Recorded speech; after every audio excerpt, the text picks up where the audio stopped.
All right, good afternoon. Welcome to docket number 240602. GenConn Energy's application to establish the 2025 revenue requirements. We are here this afternoon.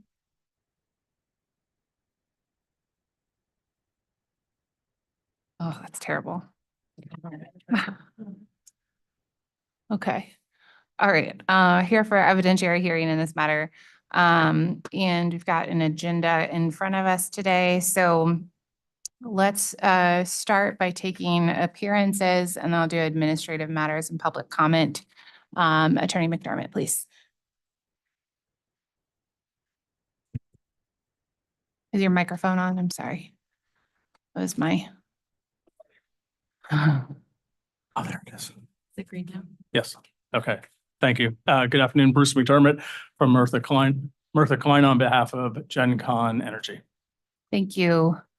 OCC, please.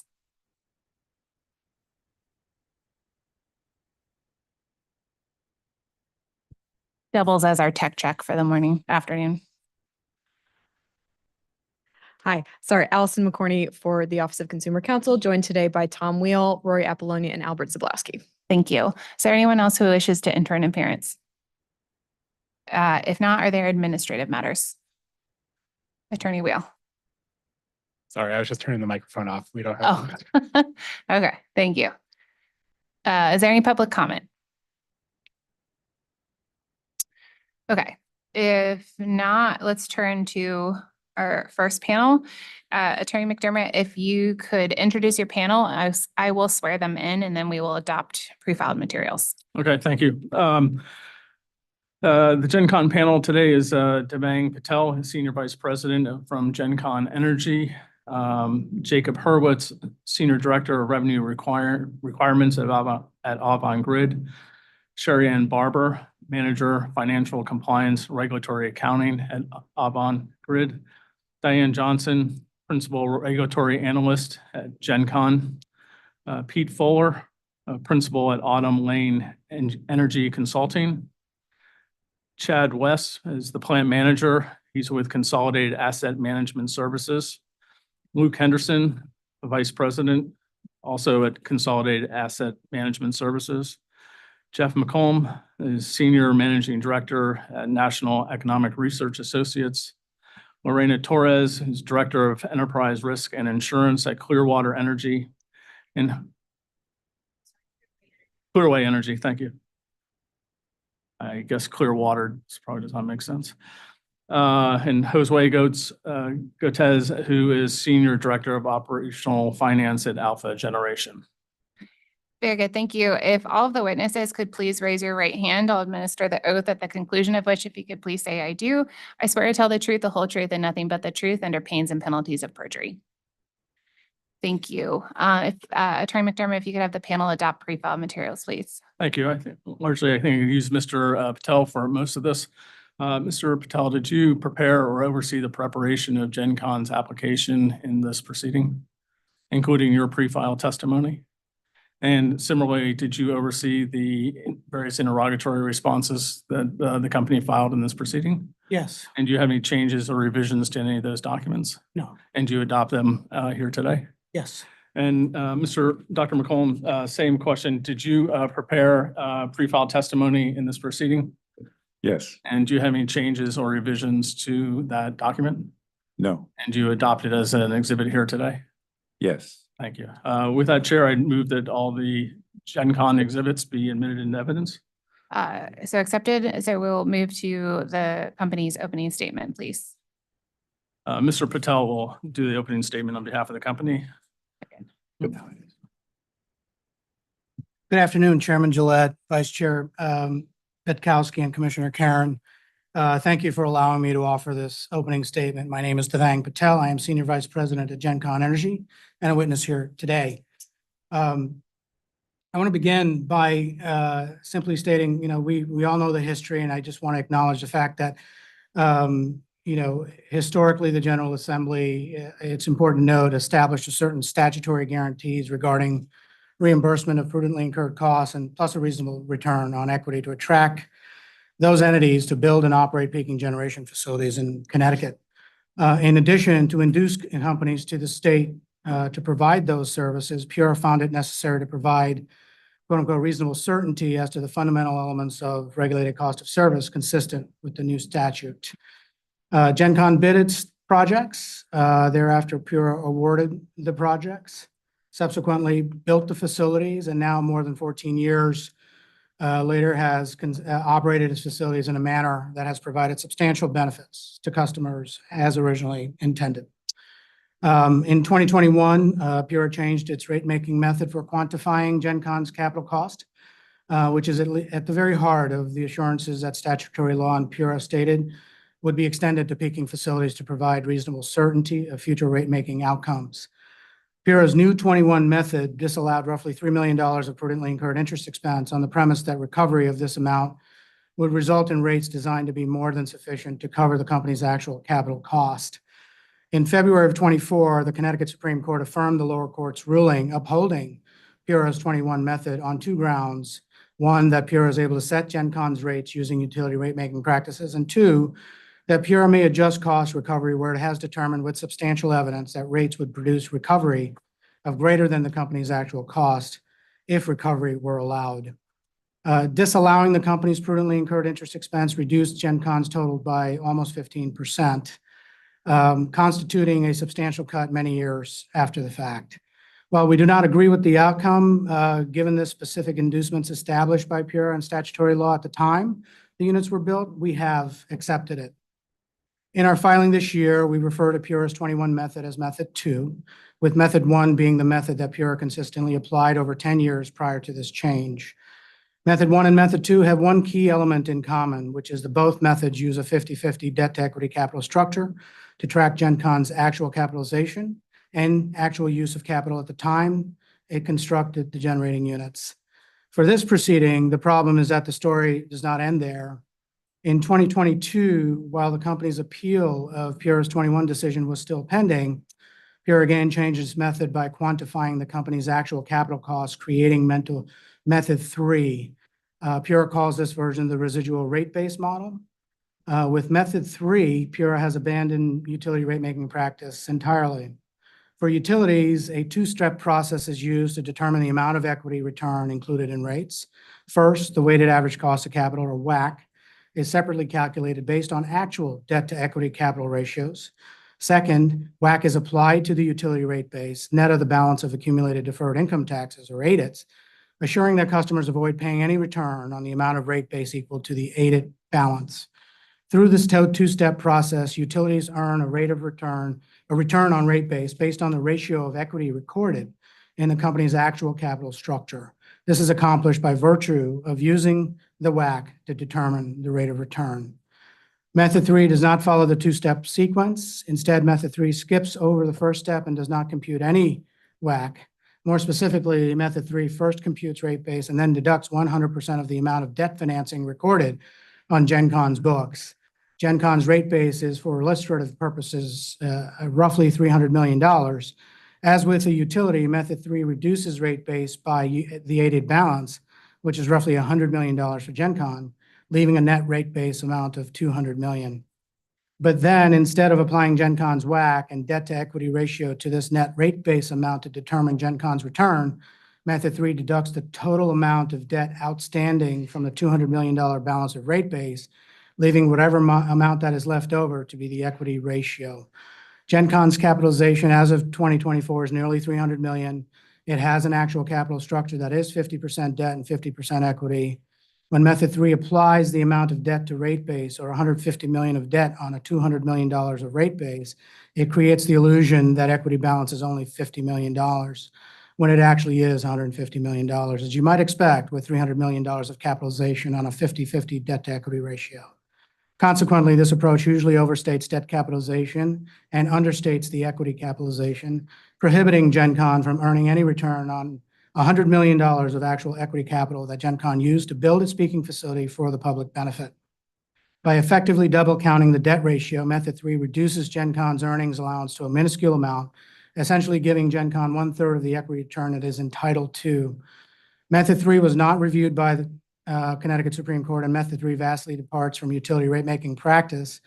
Because it is so deeply flawed, continued use of method 3 will result in negative earnings for GenConn in the near term, which is an impermissible rate-making outcome. It must be changed in this case. In good faith, we have made a proposal to PURA in this year's filing to address PURA's concern that customers must get the benefit of the aided reduction to rate base and the associated reduction of capital cost. We do not contest this principle, but there is a more transparent and technically correct way to do it. In our filing, our method is called Method 2A. Method 2, which the Connecticut Supreme Court affirmed, and Method 2A yield the same result for customers because both methods apply weighted average cost of capital to the correct 50% equity balance. Our Method 2A tracks utility rate-making practice, providing a direct credit to customers for the financing benefit of $100 million balance of aided, computing using GenConn's actual weighted cost of capital. We are looking forward to further explaining the flaws in Method 3 and benefits of Method 2A during today's hearing. Also, I'd like you to know that we provided revised versions of the financial model to assure accuracy of calculations following our review during interrogatory responses. We've always endeavored to make sure any errors are corrected during these annual rate-making processes, and we hope that PURA will agree that rate-making methods and computation should be correct. Lastly, we have provided details of ISO New England market changes and resulting changes to the market participation that maximizes value to Connecticut customers. And finally, thank you for this opportunity to provide comments. Thank you. Attorney McDermott, is your panel available for cross? Panel is ready for cross. Thank you. We'll turn first to PURA staff. Mr. Benedetti, please. Hello, my name is Mark Benedetti, Authority staff. My cross today will be mostly about capital projects and non-recurring expense items. First question to GenConn will be when determining if a project should be capitalized or an O&M expense. What are GenConn's policy parameters? So I'll start and then our ops people can fill in some of the details. Our O&M service provider who operates and maintains the plants, based on the project definition, they follow their capitalization policies that define whether or not a project should be capital or just an O&M expense. And based on those processes, we follow through their recommendations and then present them for approval here. Mhm. Mr. Getz can offer some additional. Hi, my name is Josue Getz. So when the plant management team presents a budget, is reviewed by the operational finance team. We take the feedback and recommendations from the plant's team and consult with the accounting department from Alphagen, and based on the internal capital policies from Alphagen, then a determination is made to whether or not it's a capital expense or O&M project. Thank you. Is this policy written down? Yes, If so, could you provide that? I believe it's been provided. Yes. And if not, we'll make sure it's been provided, but I believe it's been provided. Yeah, we can look for the reference for you and then perhaps read that in. Thank you. All right. My next set of questions will be related to capital item number 2, the Eversource relay replacement lines for U15 to 26 and U17 to 18 at GenConn Devon. Did GenConn review Eversource's proposed costs before agreeing to them? So the plant folks, received the details from Eversource associated with the need to replace these relay projects. And the plant folks had the opportunity to interact with Eversource to understand and define what the project parameters needed to be. And I believe they got some estimated costs from Eversource that you reviewed, correct? That's correct. Eversource supplied the documentation of the work that was going to be needing to be done. They had performed this at various other sites, and they selected the vendor based on their bidding process.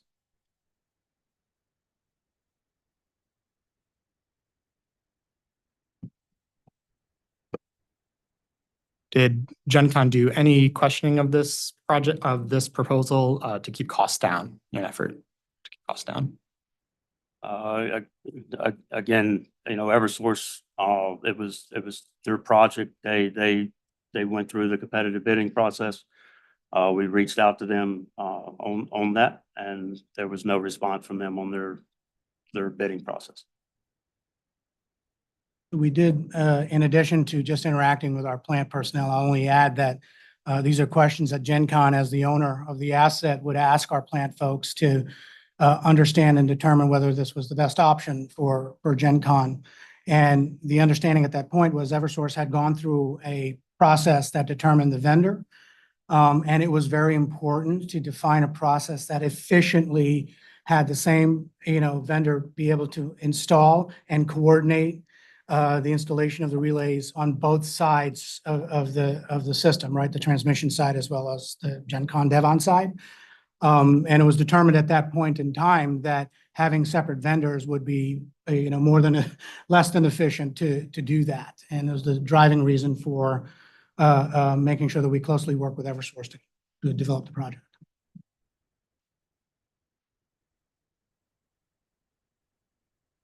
During the project, did GenConn or their operator do any project management for due diligence to keep costs under control during the project, or just leave it to Eversource to do so? So I'll let our plant folks offer the response here, but generally speaking, the plant folks do monitor and manage and make sure that the work is being done according to what's understood to be done, and looks to make sure that costs are managed within that budgets. That's correct. We worked hand in hand with Eversource during the project, helping them out. They were the ones that were the project management over that project, but we did work with them during the project to keep costs down.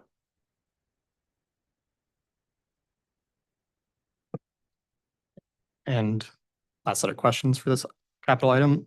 What was the date of contractor selection with Eversource for this project? You have that handy, the date of contractors?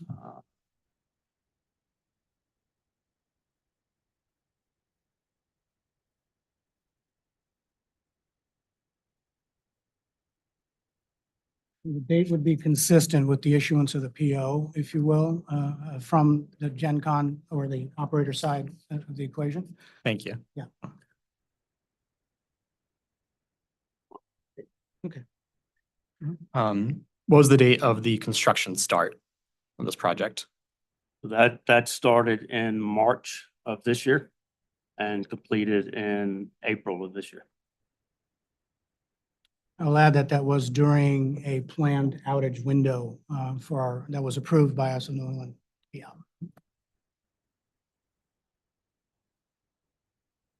Thank you.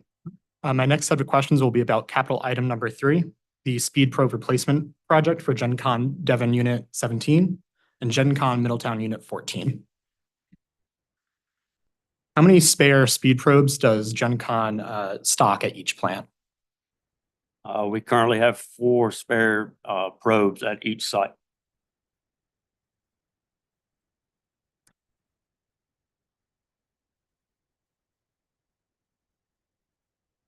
How many speed probes does the plants have and use at any given time? There's 1 probe per machine, 4 units at each location.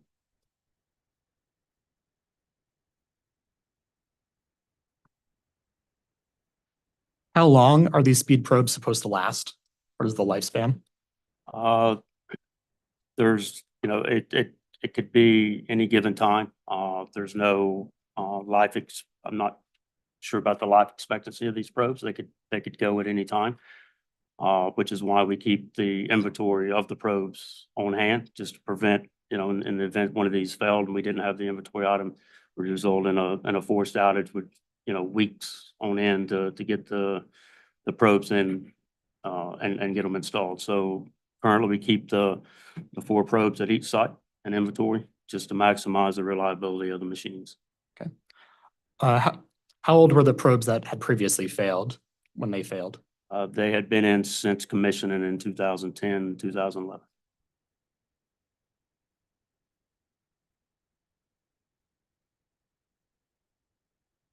Prior to the two failures in your pre-file testimony, has GenConn experienced a speed probe failure at either plant previously? Not that I'm aware of. I think largely the driving reason for some of the considerations associated with the management of the speed probes is via the GE, notice that informing us that there's been intermittent failures of speed probes throughout their fleet of units, which is, partly the reason we're proactively paying much more attention to these items and increasing the inventory level so that we can respond and react to failures appropriately and maximize reliability of the units. Can these speed probes be used in either plant? They switch. They're the same machine at Yeah, they same can. machines at every plant. Fantastic. Mhm. What maintenance is supposed to be done on these speed probes? The maintenance on those is, when we're doing an outage, they're pulled out, inspected, tested during planned outages. And that's the maintenance that we do on those probes. Is there a maintenance schedule for them? So that is correct. We do during our planned outages in the spring and in the fall.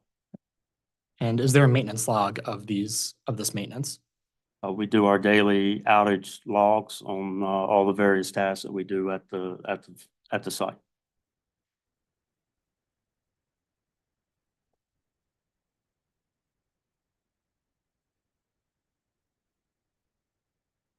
Are units 17 and units 14 respectively turbines or whole generating units? They're referred to as whole generating units. It's the Sure. combination of the turbine and the generator. Yes. Thank you.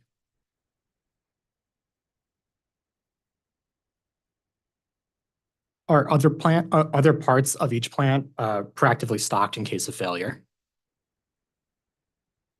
Correct. Yeah, we keep inventory on hand, critical spares on hand.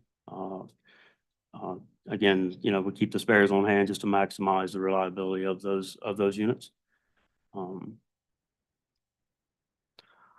would say that'd be consistent with, standard industry practice associated with these machines and experience of the operator to assure that they maintain a certain level of inventory of spare parts to react to potential situations. Why are the replacement speed probes not treated as O&M? Why were they capitalized? It's the speed probes in and of themselves were an integral part of the original capital investment in these plants. So when you replace them, you retire the old and introduce the new, if you will, during that time. So it's defined to be capital.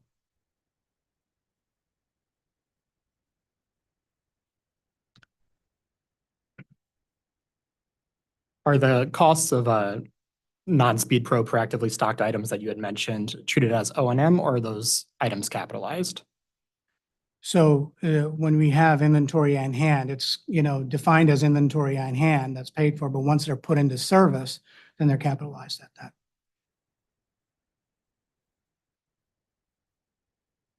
that. What was the date when the replacement speed probes were installed and in service? Those were installed in the spring of 24 during the planned outages on those two units. Were they installed by GenConn staff or a contractor? They were installed by CAM's employees that work at the site.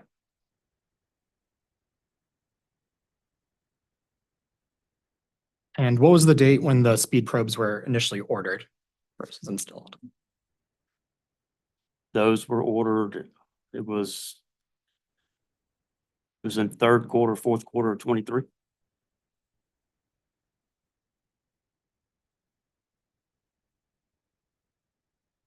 And what was the date when those were received by plant personnel? I have to research that and get back to you on that.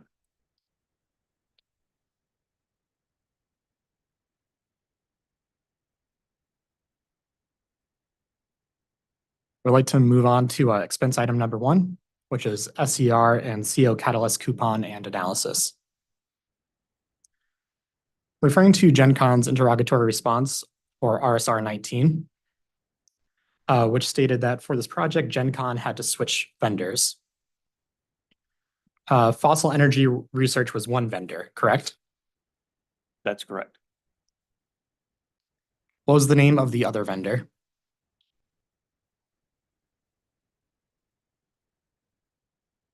I'd have to research that and get back to you on that too. I think that's I think we provided the details of the contractors within one of the attachments, and we can refer you to who they were in one of the attachments. Not in RSR necessarily, but it may have been part of the attachments of the original file. And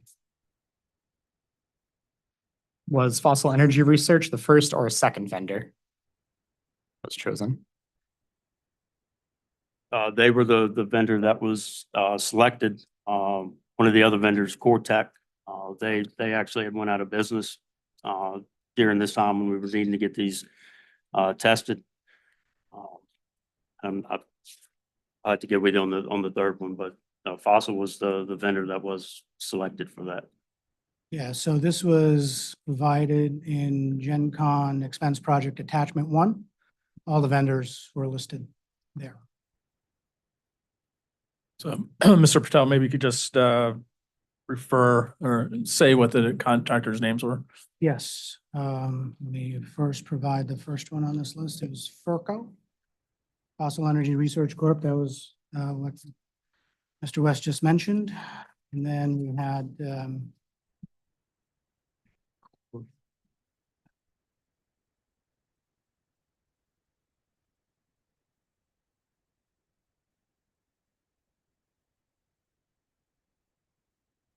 forgive me, Envirotech, is that right? Yeah, Envirotech and Cortec. Envirotech and Cortec, yes.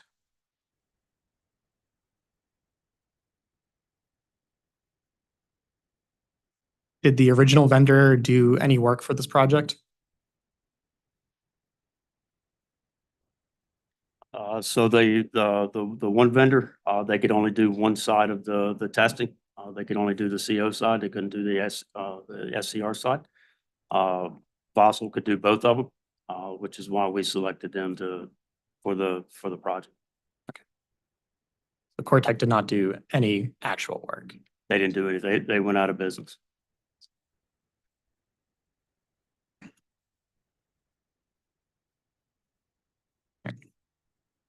Thank you. I'll move on to expense item number 2, which is generator testing. What was the date of contractor selection for this project? The date for that was late 23. I want to say November, December 23 when we selected the vendor for that project.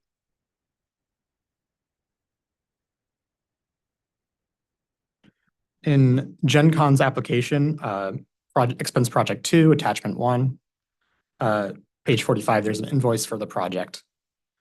On that, there's a second item, generator testing to include furnish and install the following parts, and there's a small list of parts, which was for $35,101.90.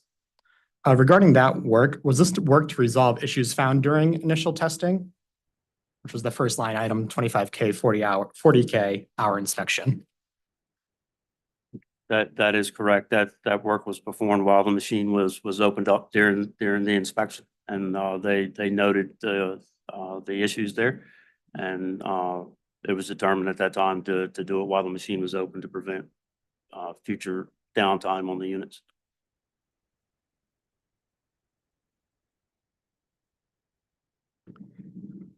Similarly, in the application expense project 2, attachment 2, page 43, that's the invoice for this project. In line 2, generator testing as per extra work authorized, it's written on the invoice, which was for $13,863. Regarding that work, was that work to resolve issues found during the initial testing, which is line item 1? That is correct.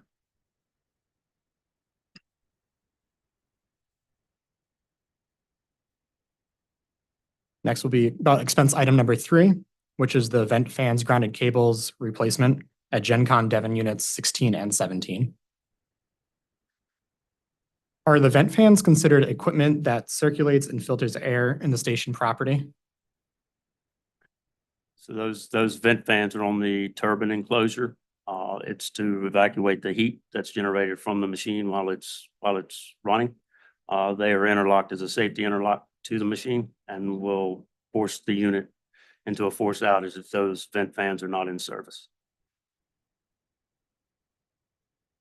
And the cables that were replaced, is that considered equipment that distributes electrical power in the generation plant? So that was the electrical feeds going to those fans. We were in a planned outage at the time, doing our normal electrical testing.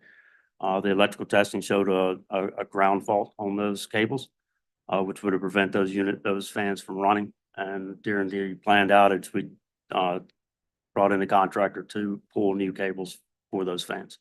Thank you. I'll move on now to expense item number 4, which is NERC relay and trip testing. What was the date of contractor selection for this project?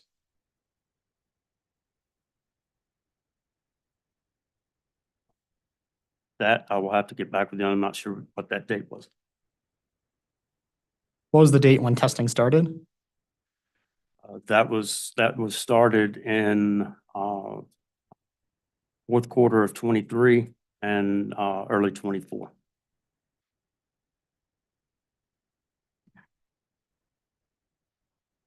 How many days does testing take? That would depend on the amount of relays. Typically, it could be anywhere from 1 day to a week to get all the relays tested per the NERC standard. In GenConn's pre-filed testimony, page 45, the cost for this testing at Middletown was listed as $76,311.44, and the cost for Devon was listed as $30,646. There were 28 relays tested at Middletown and 20 relays tested at Devon. Were there other factors that could explain this cost difference between the two plants? That is correct. That's so the reason that you see the difference in the relay testing is the relays that were getting changed out by Eversource were not tested during that time. It was the 8 relays that the Eversource project was replacing.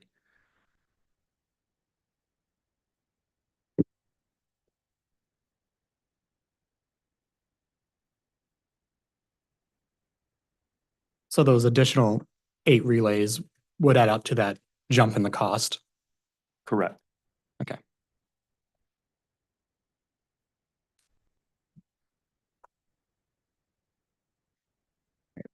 Move on to expense item number 5, the Stack Vision server replacement. In the pre-filed testimony on page 45, it is written that the Stack Vision server replacement was originally estimated to cost $10,000. How was this estimate determined? That was determined through CAM's internal IT department.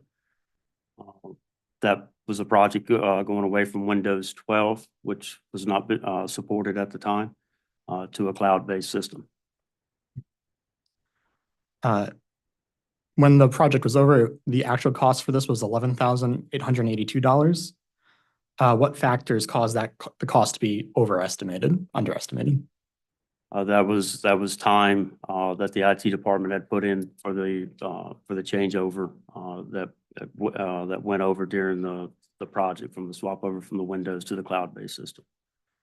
So that was in addition to the 10,000 was your IT department's time, labor.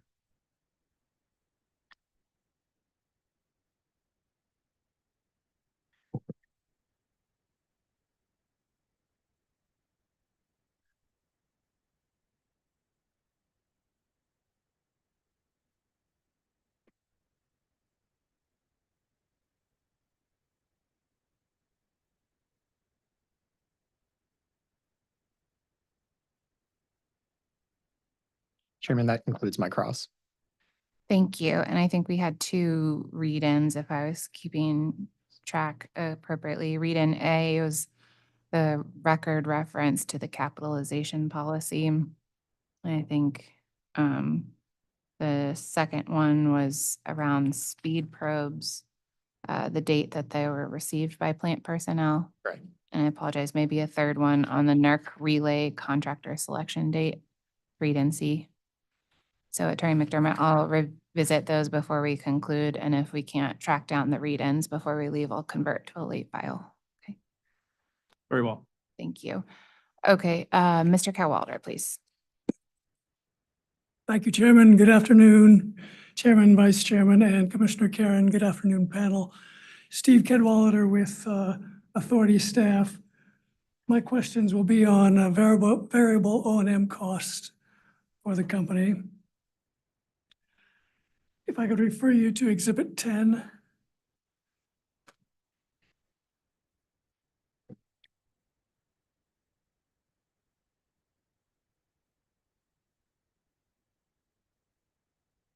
Yes. How does GenConn ensure that it is managing its variable O&M to cost effectively minimize its actual variable O&M costs in general, and then by operating hour, megawatt hour, and per start?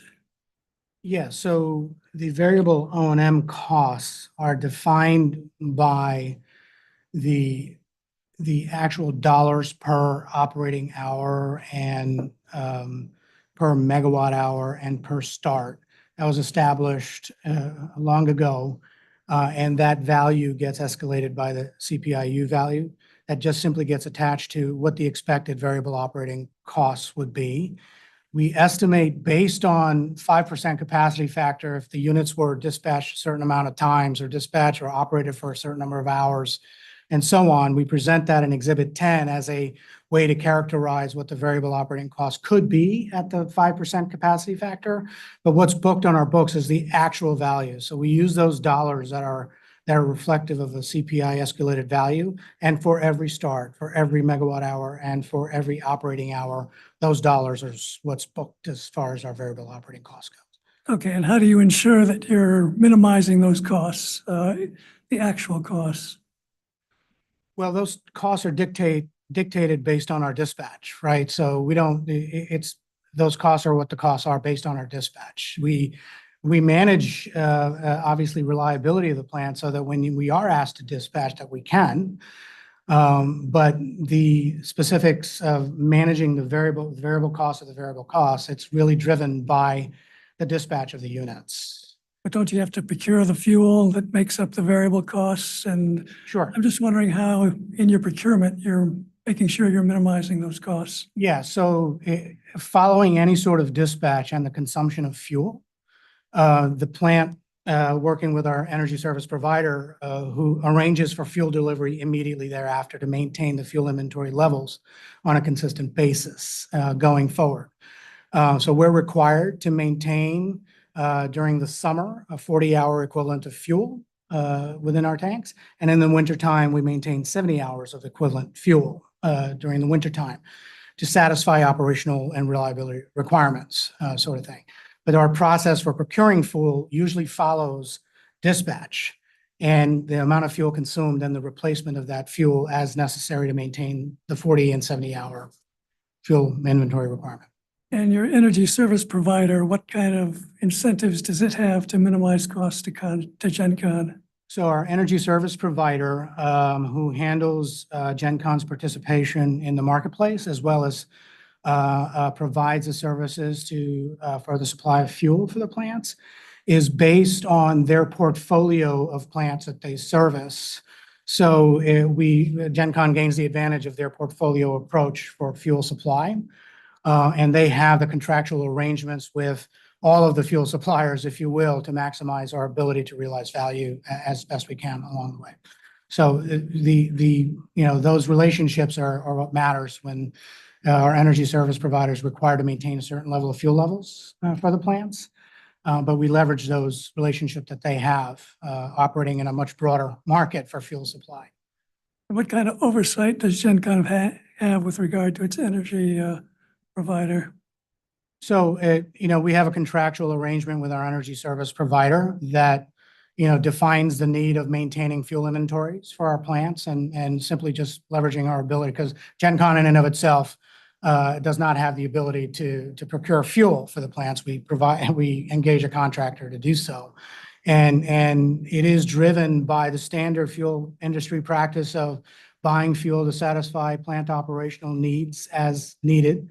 But it's important to note that these service providers have those operating relationships with various suppliers to maximize the value out of fuel supply. But in our case, where we need to make sure that we maintain the appropriate fuel inventory when we need to do it, kind of thing. And does GenConn periodically review its energy service provider and its contract with that to see if there's something better available in the market?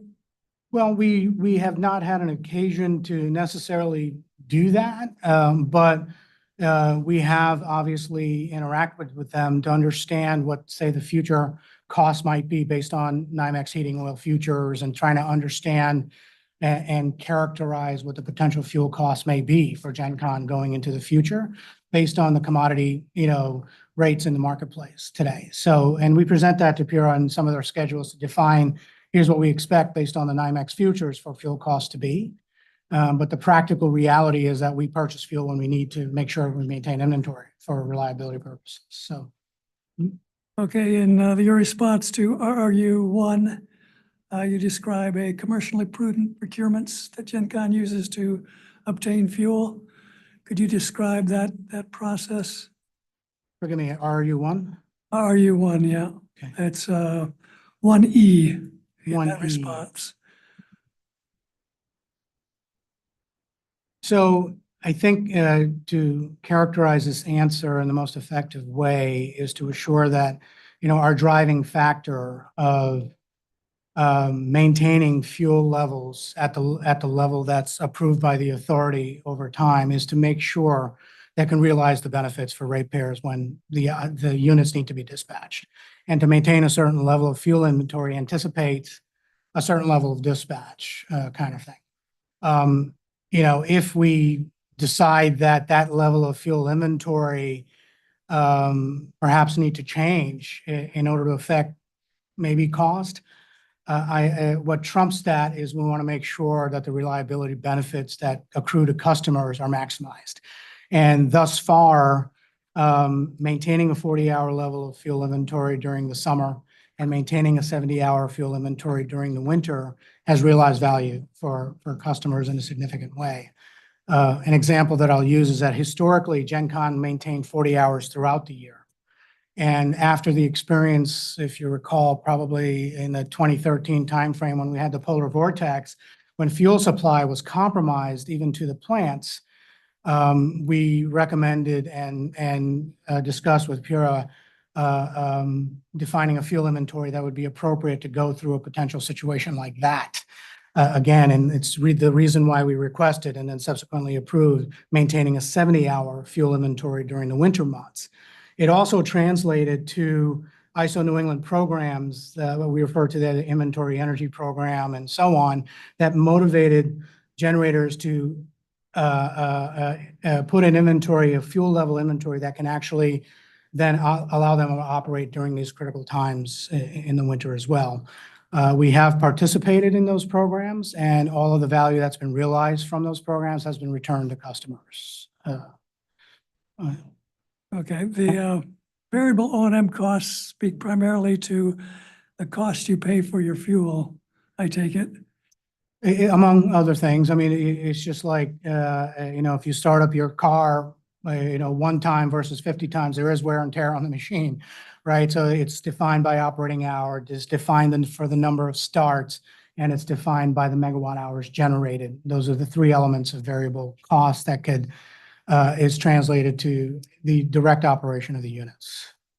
And what measures does GenConn take to ensure that its facilities are cost effectively maintained and are operating efficiently? Yeah, so our operating drive is to maximize the reliability. We are required to maintain a 95% availability for these plants.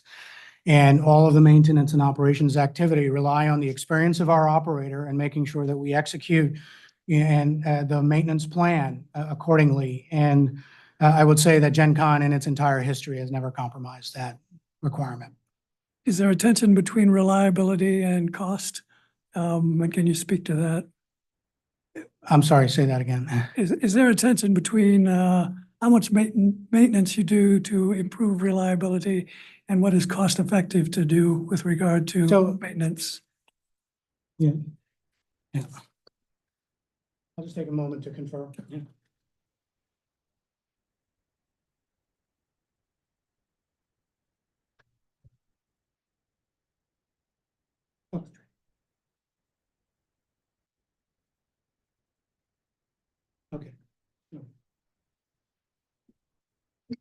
My colleague reminded me, and it's important to note that GenConn units are peaking power plants. They operate at, as expected, at very seldom times during very critical system conditions, right? And we've experienced many of those over the years. And the driving factor, for reliability and the operation and maintenance of these units is to satisfy that requirement specifically. It's the reason why these peaking units were built to start with, is to satisfy those requirements. And it's critical to understand, I think you mentioned, is there a tension between the reliability and costs associated with maintaining the plants? When we endeavor to maximize reliability, our maintenance plan already has the cost framework to satisfy that reliability. And I think our motivation has always been to be as proactive as we can be to mitigate any potential reliability issues. And to the extent that we have to be reactive to a certain situation that could occur at the plants, and we've experienced that too, we try and make sure that we have the availability of, say, spare inventory parts or capability to be able to react and get the units back online as quickly as possible to serve that peaking need. Thank you. Chairman, that's all the questions I have. Thank you. Okay. We will be transitioning to cross from the Office of Consumer Counsel, please. Oh, I'm so sorry, Mr. Capozzi. I'm jumped the gun, Attorney Wheel. I apologize. Mr. Capozzi. Thank you, Chairman. Excuse me. Good afternoon, panel. Stephen Capozzi with Authority Staff. I really just have a couple questions returning back to non-recurring expenses. So what criteria does the company use to determine what's a non-recurring expense project? So going back to the original construct and defining fixed O&M for the plants, which is consistent with how the plant should be operated and what we need to be able to do annually and on a recurring basis to make sure that we maintain the reliability of the plants. What defines a project to be non-recurring is something that has occurred that we need to either fix or replace or so on, but it's only going to happen, one time. It doesn't happen on a recurring basis. So as an example, this vent fan replacement project that we just talked about, we don't have an annual effort to replace vent fan cables. It's something that we react to. And similarly, if there's something, within the plant as and some of the projects that we've done this year that we've talked about, SCR catalyst, for example, testing, that doesn't happen every year. It's not recurring, right? So we present these as not part of recurring fixed O&M, but as an element that defines the plant needs over the course of time. That doesn't necessarily have to happen every single year. Okay. Are there costs that, well, let me first ask this. So all non-recurring expense projects would be fixed O&M costs? No, non-recurring expense projects would be one-time costs that would be, that would seek recovery for those individual costs separately from fixed O&M. So when we present our fixed O&M schedules 4, 5, and 6, we intentionally remove those one-time costs out of that so that the fixed O&M values remain consistent with the original escalation processes that were defined for fixed O&M. Okay, thank you. Does the company, when you do maintenance project on an annual basis, there must be things that you're doing that are new that don't that are one-time activities that don't necessarily, the company wouldn't necessarily categorize as recurring or non-recurring O&M expense projects for this proceeding. Is that? Well, I mean, I'd say on a general basis, our O&M service provider, by way of contractual arrangement, they operate and maintain the plants as needed. Yes, do we need to replace a broken part every now and then that we wouldn't have included in fixed O&M?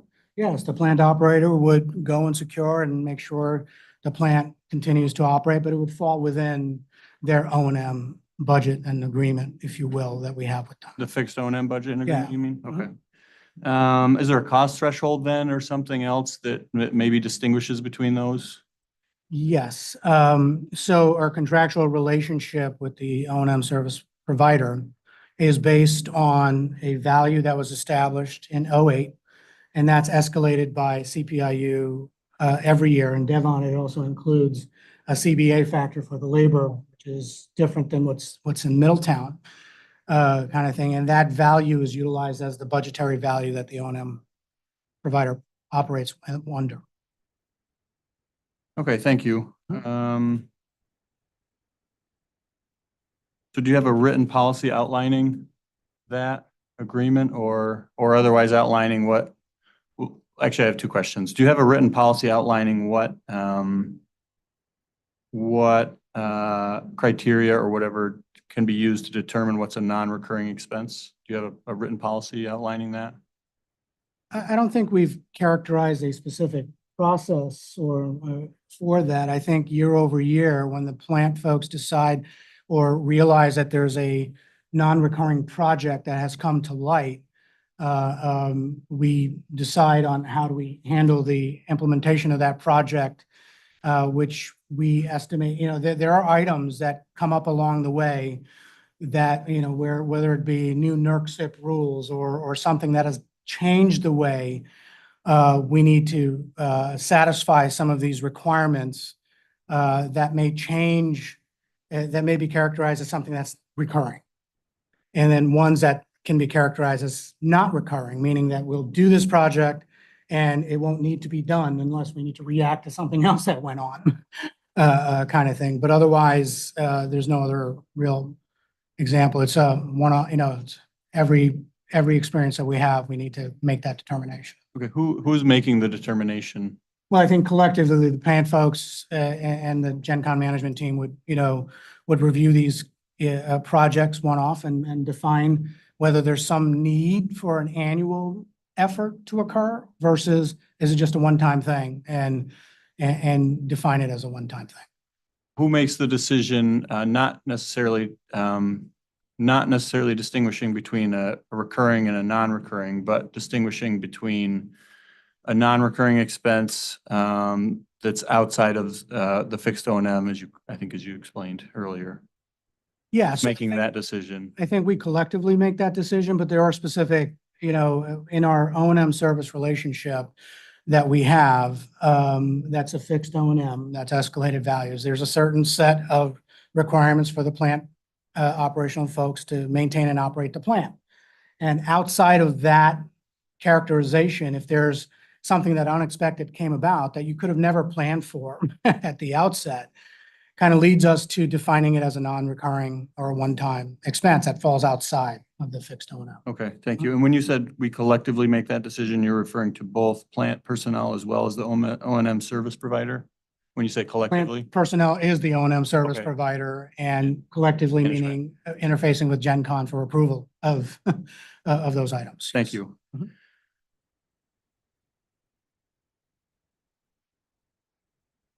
Okay, I think those are all the questions I had. Thank you very much. Thank you, Thank you. Chairman.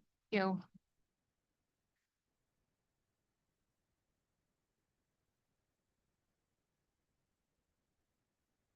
Okay, I think now we can transition to the OCC.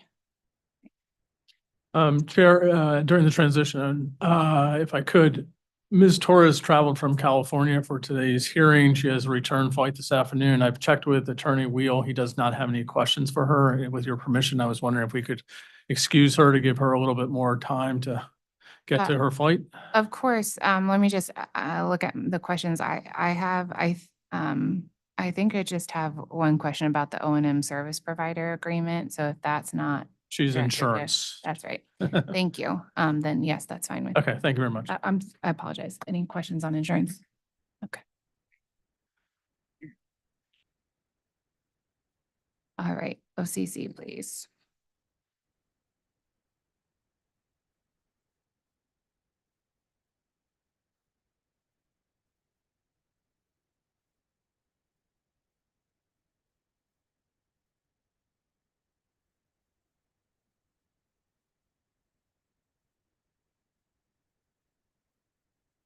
Afternoon, my name is Tom Wheel. I'm from the Office of Consumer Counsel. We're going to start with questions from Rory Apollonia, our accounts examiner.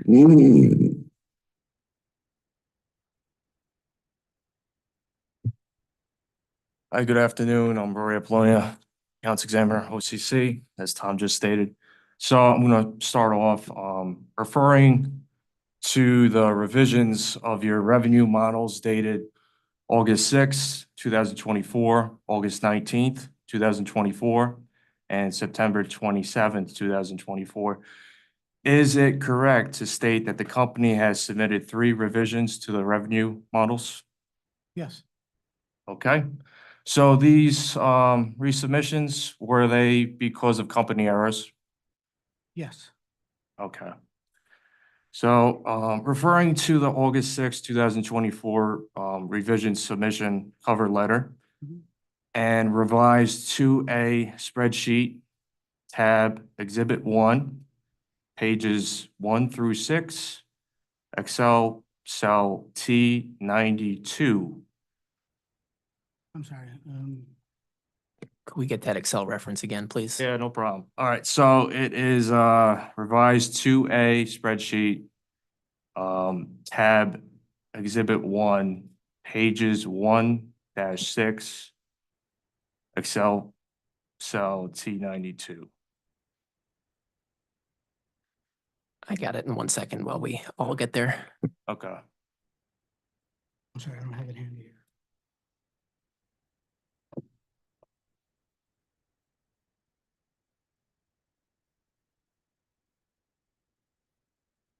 You also directed us to the accompanying cover letter.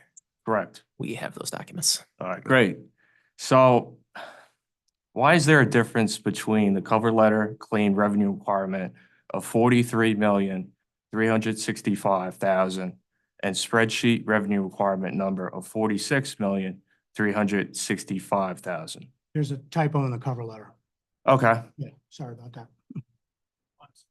Yeah, that's Bruce. All right, let's move on.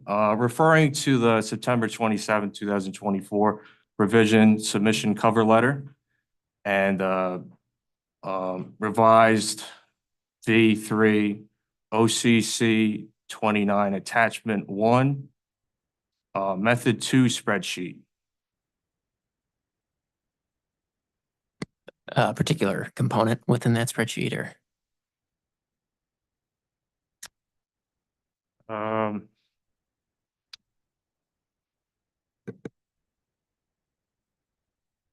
Just hold on 1 second, I'll bring it up.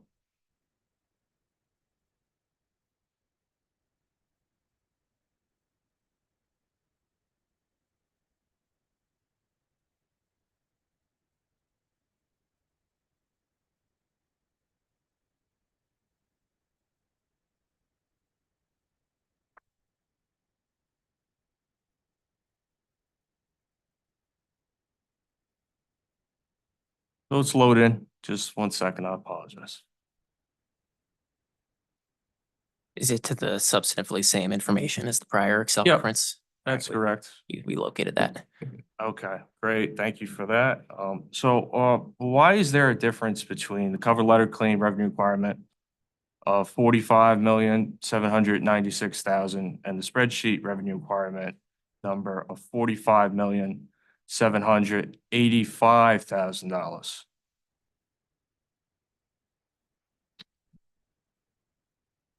Are you making reference to method 2A versus 2? This is 2. Okay, so when we presented an update to method 2, and then we're comparing to method 2A, and the cover letter just presents the value associated with method 2A. Okay. I'll take that. Let's move on. So I'm gonna refer to Excel file 2024-08-06 revised 2A GenConn revenue requirements application attachment 1A method 2A working financial model. You lost me. I'm sorry. All right, well, it's the name of the spreadsheet.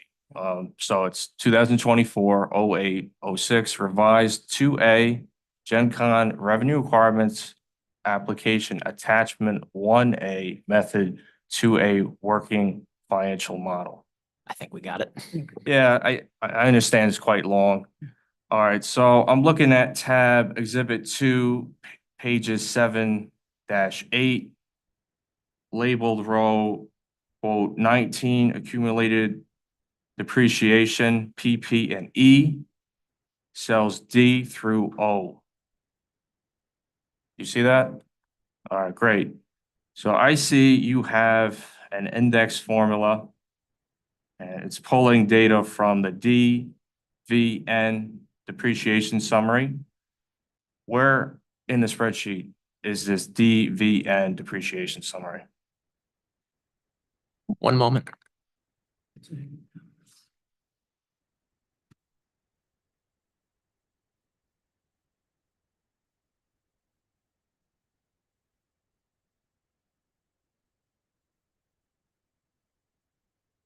There is a tab labeled DVN Depper Summary within this Excel file to which that formula points. Okay, thank you for that.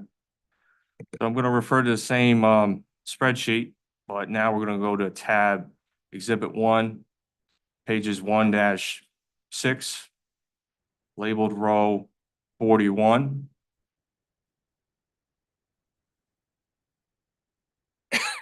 We're there. Okay. So I see you have a composite income tax rate of 27.518%. Is that correct? I see that as well. All right, great. So is the federal corporate tax rate 21% due to the Tax Cuts and Jobs Act of 2017? Correct. Okay, thank you. Is the Connecticut corporate tax rate 7.5%?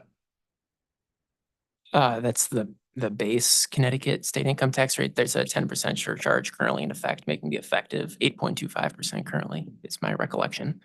So it's higher, you're saying it's, okay, the Yeah. surcharge, it's higher. I got you. So following up on that, so this 27.518% number, how is that derived? That reflects the 21% federal corporate income tax rate plus the 8.25% state corporate income tax rate minus the 21% federal income tax rate multiplied by the 8.25% state income tax rate in recognition of the federal deductibility for state purposes. I may have just said that backwards. It might be state that's deductible for federal. I forget which it is, but one of those is the case, and hence you do the subtraction at the end. Okay, the second part, I got the first part, you're adding up those percentages. How are you able to deduct that second part and subtract it?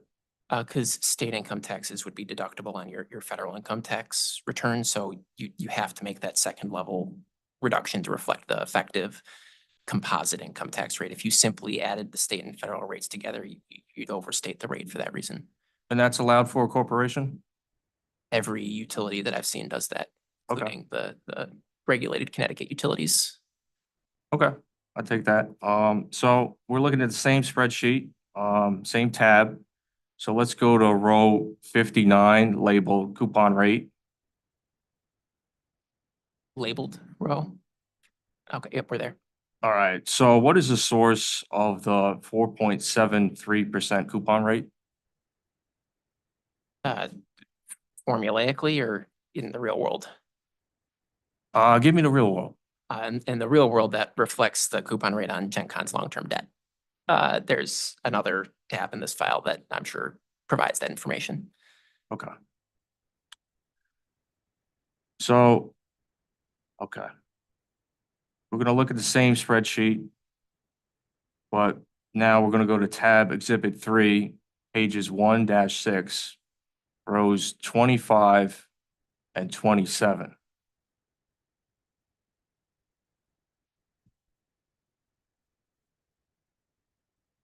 I'm sorry, could you give me that reference again? Yeah, please? so same spreadsheet, we're going to tab Exhibit 3, pages 1-6, rows 25 and 27. Numbered rows, 25 and 26. Yeah, it's your numbered rows, that would be Excel row 167 and 169. Thank you. We're there. Okay, great. So why is the company conducting a 100% dividend payout?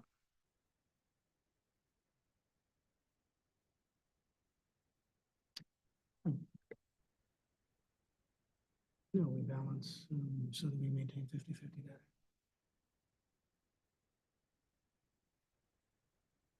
Yeah, so in the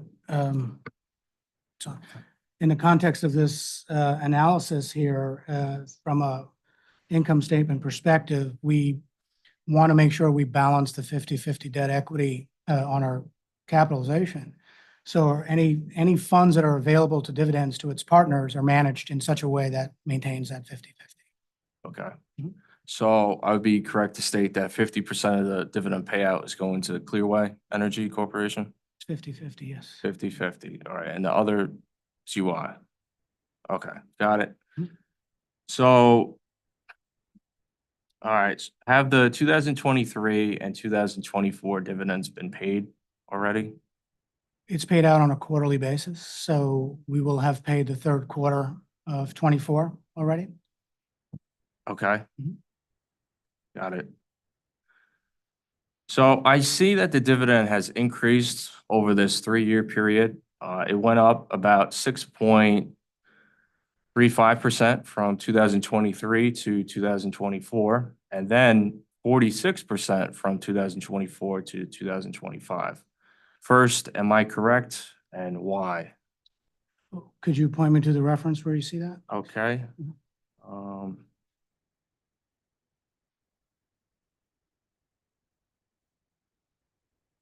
I believe that's row 27.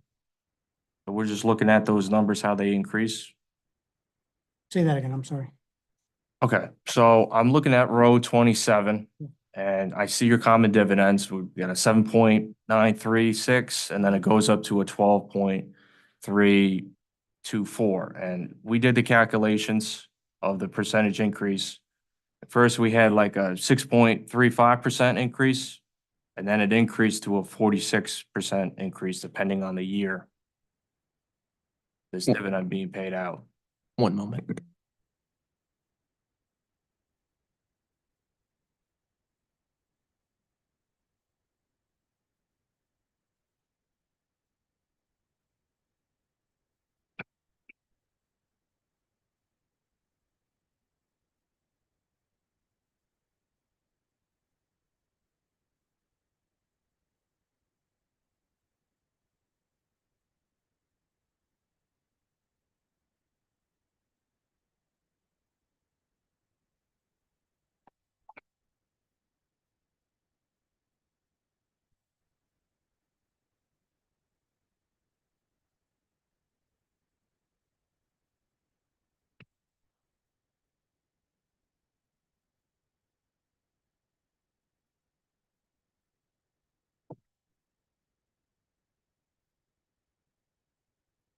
So the thing that is important in this Excel model is Excel column T. That's the revenue requirement as we're proposing it in this case. And I know we're looking at one particular tab within this file, but broadly throughout the file, what's important is the 2025 numbers. 2023 and 2024 in here are just the interim periods that help us build up to that 2025 revenue requirement.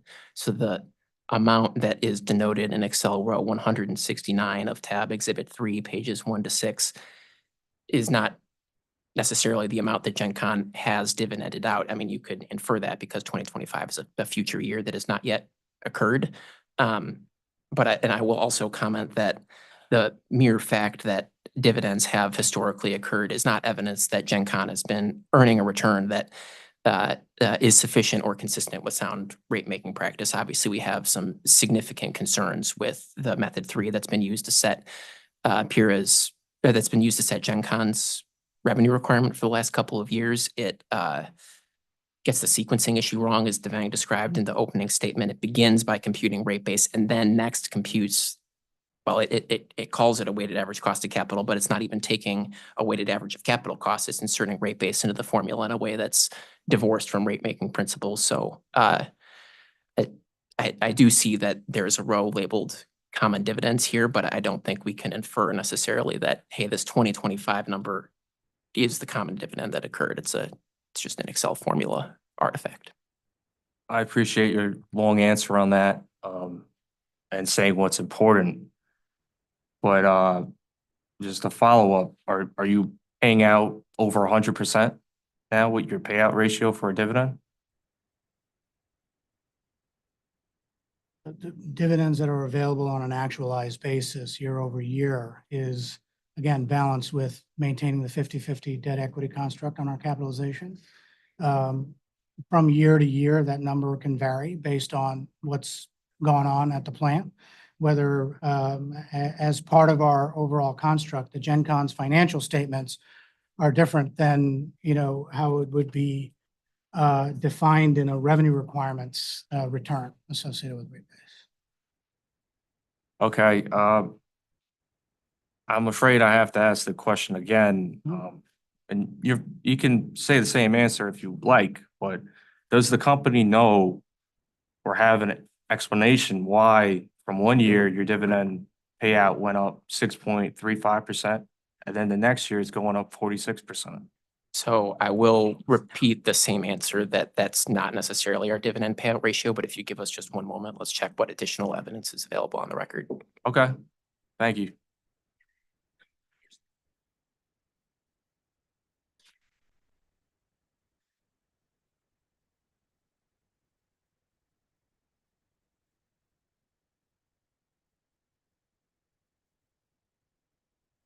We could also take that on as a late file or a read-in, or we're happy with that. That may be. It looks like this might be a group project, Chair, so I don't know what your preference is. All right, I will mark that late file exhibit 1. And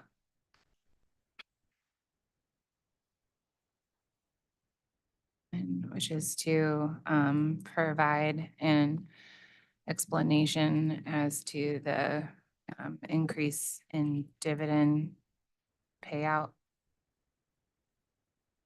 ratio year over year. Yes. Apollonia, can you remind me of the reference, please? All right, the reference.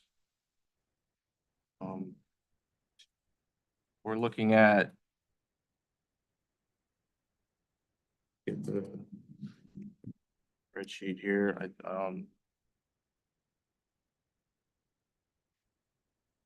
Their August 6th submission. Okay, yes. Thank you. The company's August 6th submission. They self-title with revised 2A in the title. Yes, thank you for that. I was looking. Okay, and if I can offer an amendment to save a question later. So it's the explanation as to the increase in dividend payout ratio, and also if the company calculates different numbers or agrees with the percentage numbers that the OCC presented, and why not? The clarity of the record. Yes. Okay, I understand the question and we could answer. All right, thank you. All right, thank you for that. Appreciate it. So I got one more question on the dividends and I'm gonna move on. So these dividends on line 167 of the spreadsheet, are they just from like Middletown or also the other plant involved? So, yeah, exhibit 3 is just Middletown. Exhibit 2 would be GenConn Devon. And then exhibit 1 would be option 2A, which would be the sum of the two. Okay. Appreciate that. So we're gonna move on to interrogatory OCC for response.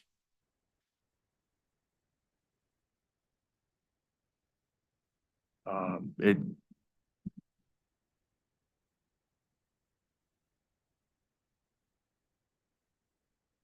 You there? Yeah. Okay, thank you. So it says here, the company follows utility rate making practices for depreciating its asset. And further down notes that Pura's residual rate base method is failing to account for the fact that GenConn has a single asset. Can you explain what you mean by GenConn having a single asset? So this was a response from Mr. Macomb?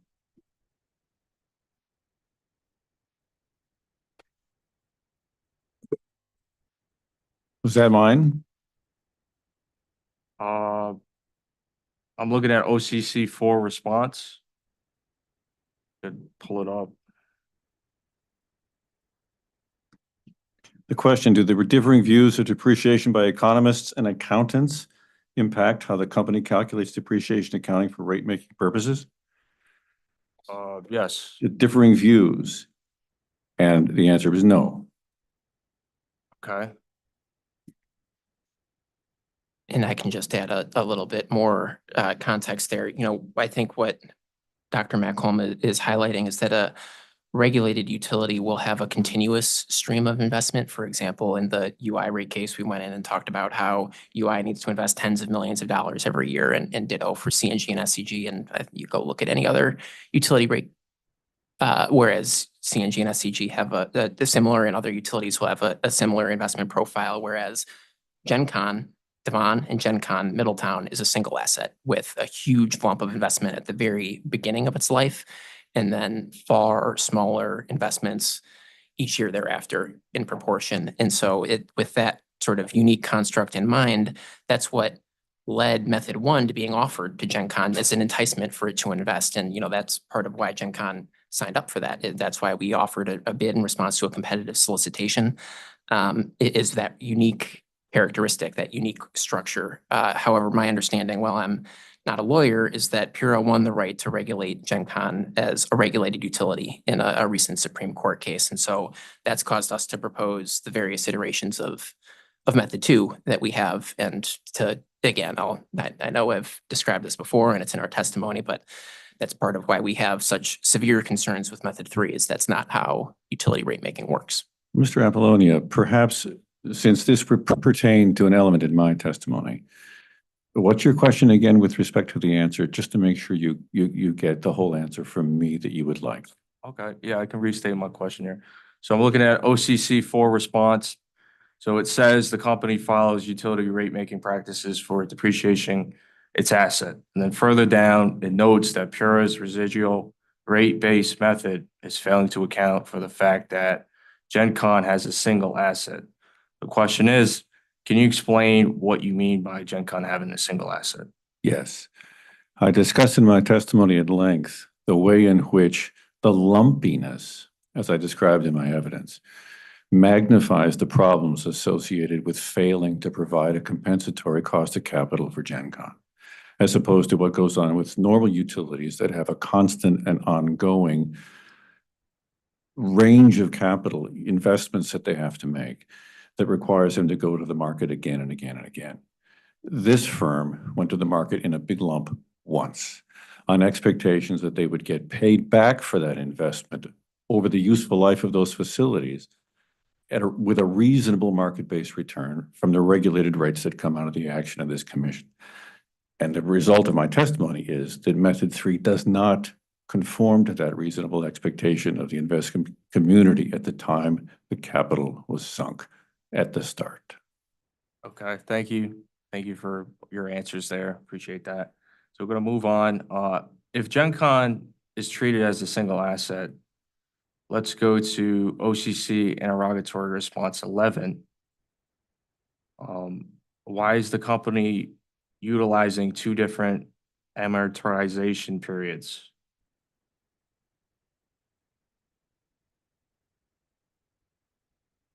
That's to you. Yeah, so, you know, my colleague Sherry Ann will help me. I'm sorry, I should have this off.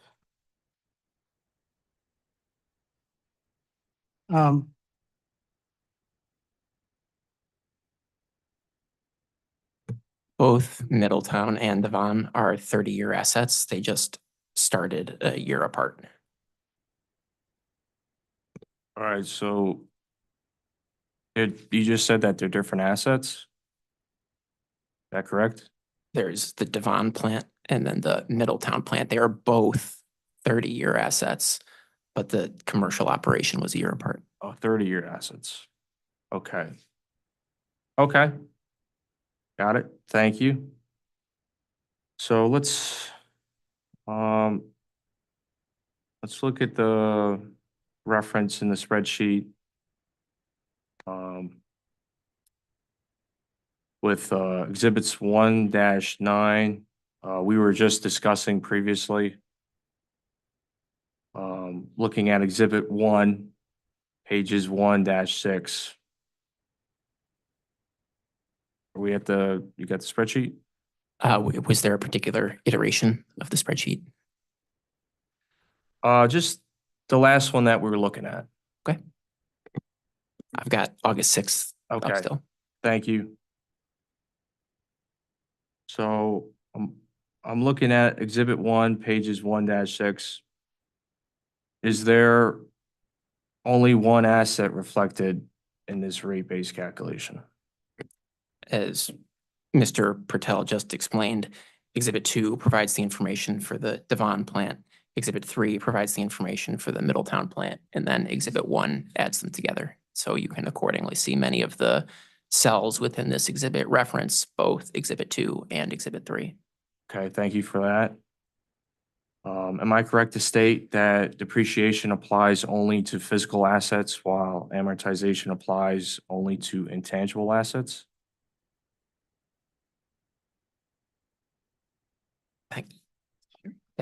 That strikes me as broadly accurate. I'm not an accountant, Okay. so there may be little exceptions, but I won't nitpick you here. Got it. Thank you. Thank you for that. So, okay. Same background here. Do you support the economist's view of depreciation or the accountant's view of depreciation? And that's for, You're asking an economist? we'll see what we get here. What's your view? Well, I described that in my evidence. Economists look at depreciation as a special method of writing history for an expense on capital equipment that's already been created. The way in which that single investment is broken up over time for booking can be done straight line, which is the practice for utilities, or it can be done by the taxing authority in a different way, like accelerated, and hence you have to make allowances for that. There's no contest between accountants and economists' view in that respect, except that the idea that it's just a special method of writing history. Okay, thank you. I'm gonna move on. I'm going to OCC 14 response. Interrogatory OCC 14 response.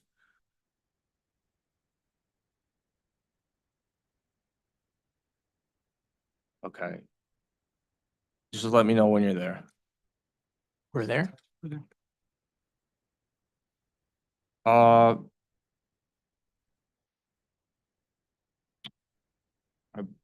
I don't believe it is the attachment. Look around for that, but my question is am I correct to state that the OCC interrogatory 14 alerted GenConn to errors in its calculations? Yes, this was related to as we discussed, one-time non-recurring items. And specifically in this case, it was related to our generator testing project. This error discovered was really associated with how that one-time expense should have been, removed from the fixed O&M values. The difference, however, had no impact on the annual AFR calculation. Okay. An error we discovered that we fixed. All right. Yeah, I was not looking at the attachment. I was just looking at the response. Yeah. Apologies for that, not getting that out sooner. I appreciate your response there. Thank you. Moving forward, did the company review its own application before submitting it for peer review? Well, we go through the standard process of review, interacting various parts of our organization, meaning, accounting review, treasury review, and so on, tax review that occurs, generally speaking, for our applications each year before we file it. Yes. Okay, thank you. So I get what you're saying, but who reviews the application of your company before it's submitted? Is it all you guys up there, or who's actually It's reviewing? mostly us, yes. Mostly you? Okay. How does the company, can you just explain how you review your application and fix errors before you submit to the Bureau? Yeah, so, there are, in our development of our financial model, which is usually the starting point of where we would define testimony and explain things and so on. We've had the standard process and the constant evolution of our financial model to make sure that we can maximize accuracy along the way. Hindsight being 2020, you learn things every year that we want to change or make sure that the model is calculating as accurately as possible. One of the challenges that we had in recent years is whereas we would seek approval from the authority for projects that we're forecasting to do going forward, and that would be reflected in the model in one way, versus now we're in the mode of actually engaging in the project, and once done, we seek recovery thereafter, if you will. So some of those dynamics have changed the way it needs to be represented in the model. And perhaps in that effort, some things that we used to do before, we're no longer doing, and connecting it to make sure that the numbers line up the way they need to. So as we kind of go through this process, we've done our best in our ability to represent the right approach. Right. But invariably, in a model that as complex as this one is, it's without a doubt that we're going to find errors along the way. So we endeavor as best we can to make sure it's accurate as possible. But once we discover an error, we immediately fix it. And it's the reason why we submitted 3 versions of the model. Right. I appreciate that. I appreciate you guys resubmitting that and, getting the errors corrected. And so what you were just referring to there, is that your new plan to try and fix errors before you submit another application in the future? Absolutely. We would, having learned from this experience, we want to make sure we integrate some of that analysis going forward so that we can mitigate the potential for these errors. Yes. Okay, thank you. That's good. So I'm going to move on. We're going to look at interrogatory OCC 9, question and response.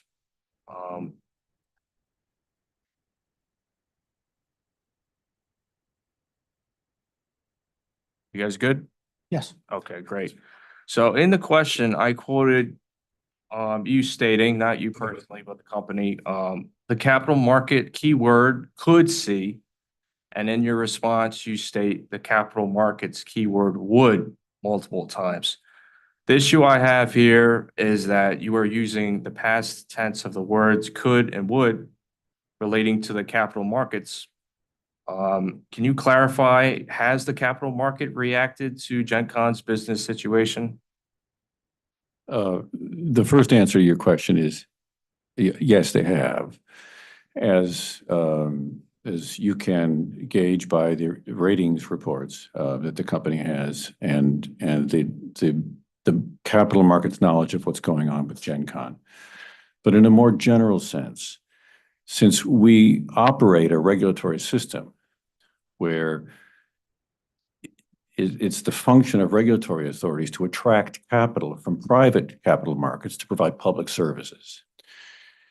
It's the capital markets who have to be exquisitely knowledgeable about where their money is going and what the risk is attached to that money. And since we've had this system over most of the 20th century, it's the capital market that's the ultimate judge of whether or not their money is safe. That's why they have ratings. That's why they have commission assessments on relative risks of one American commission versus another. We have the pleasure in the United States of having one federal and 51 state and local commissions. So it is always the case that when a regulator assesses the market's cost of money for investor capital for public services, they go to the market for stock prices, growth rates, and so forth, all the things that you know and the commission knows well, to gauge the market's view of the risk of placing their capital at the public service. Okay, thank you. So moving forward, I know Pura previously asked about the NERC, but I'm going to follow up on some questions. Just let me know if anything's been answered already. So I'm going to go to interrogatory response 14, attachment 1. I believe this is maybe, well, I think it's OCC, interrogatory response 14, attachment 1.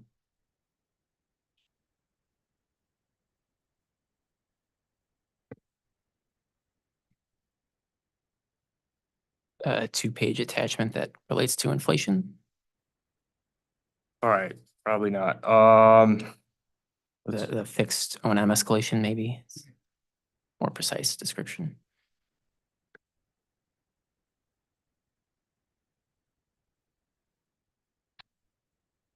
So do you see a line 48 in that attachment or no? We do. We do. Okay, great. Okay, we're looking at the same attachment. Thank you. You know, a lot of stuff going on. So it states the NERC relay and trip testing with a 2025 requested cost of $30,646. Is that correct? Yes. Okay, thank you. What NERC standard are you using to project a need of $30,646 related to relay and trip testing? Mr. Rose. So that's NERC procedure PRC 005. That's all the system requirements, maintenance on all the relays. That Okay. has to be done.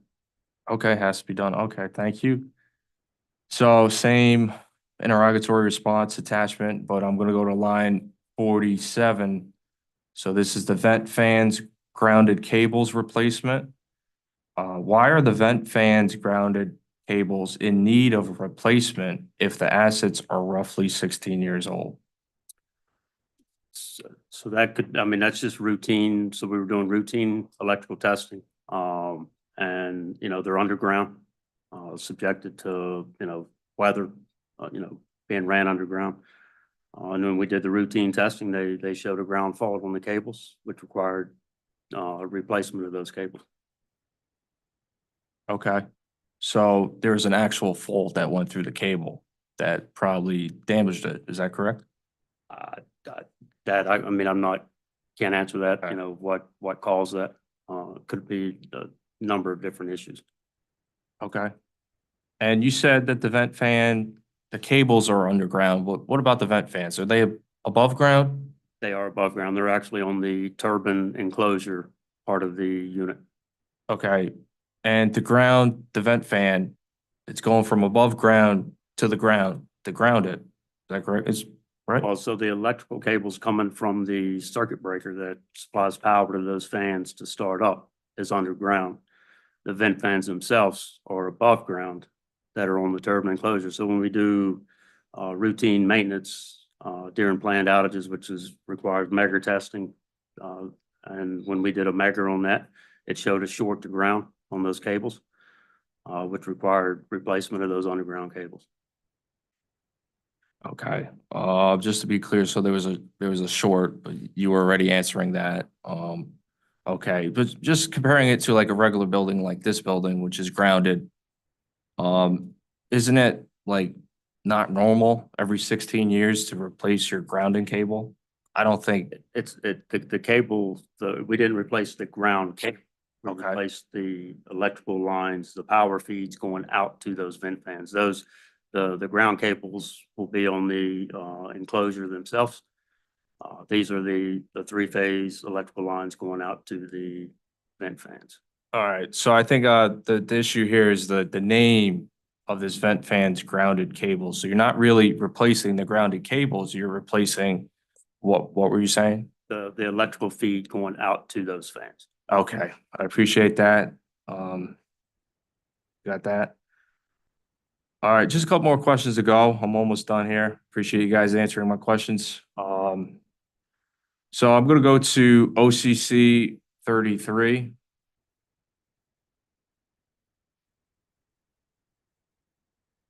Okay,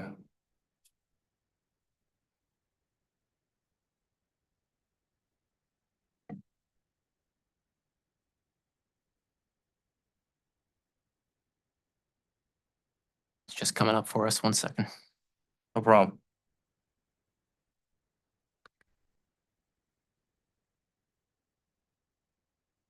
We're there. Yeah, we're there. Okay. I'm there as well.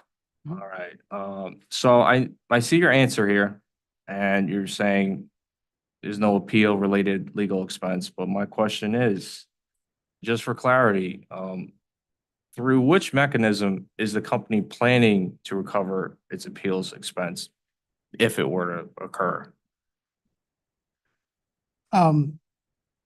We wouldn't, right?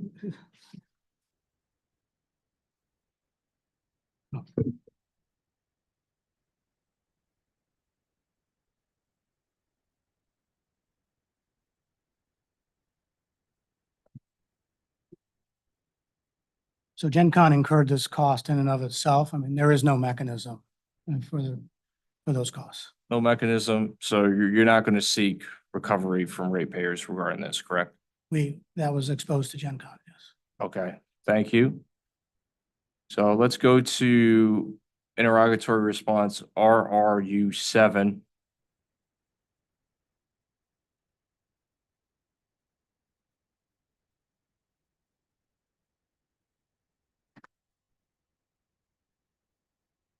Yes, we have it.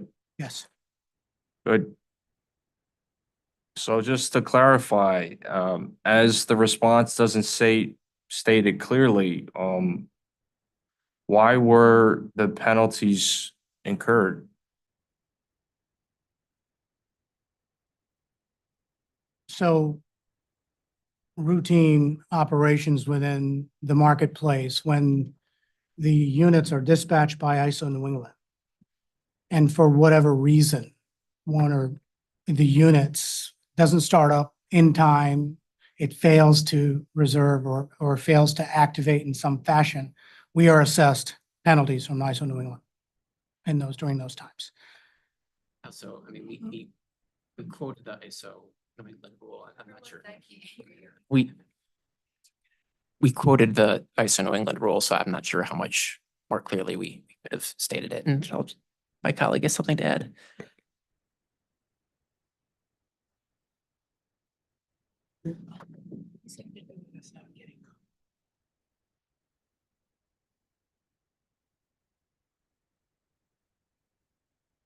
Yeah. Right. So just to add to that, penalty exposure is exposure to GenConn, right? But we do, especially for like planned outages, when we know the units are not going to be in the marketplace, we do execute a process with our energy management service provider to attempt to get bilateral coverage for the units during those times to mitigate those potential penalties. But there have been times where we were not able to get bilateral coverage for the units, and subsequently leads to penalties that we're exposed to, if you will. Okay, I appreciate that. And I think you answered, you're saying that these penalties are coming from ISO New England? Yes. Okay. Mhm. And you're saying the company couldn't do anything to not incur these penalties. Is that correct?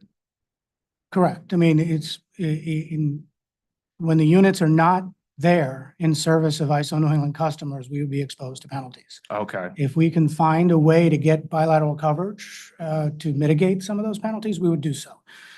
Right? But there are times that we can't. okay. Mhm. I got it. Thank you. That's all the questions from me.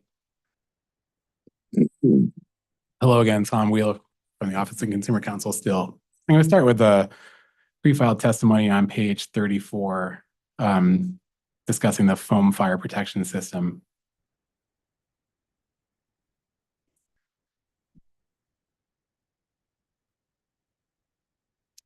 That system was in service as of this past May, correct? Yes. And as I recall from last year's application, the cost for that was originally estimated to be 200,000, and GenConn's only responsible for 50%. Is it Devon Power LLC that pays the other half? Correct. Okay. So given that the total here is 98,000, at least on the testimony, is 98,547, does that mean the total project cost was twice that, 197.94, if I did my math right? Yes. Okay. My question is, I was looking at attachment 1, which is the series of invoices associated with that project, and I couldn't figure out how to get to that 197.94 number. Like, I'm adding them all up, and as long as I'm not double counting, I'm getting to like 295, 339, and 85 cents.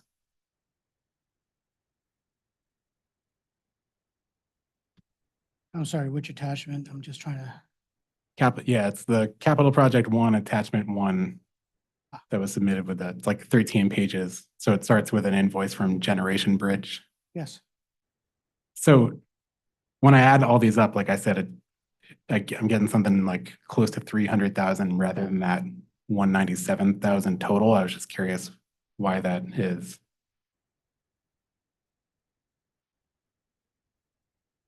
And I recognize that some of these are 2 pages. I did my best to kind of isolate each invoice per cost.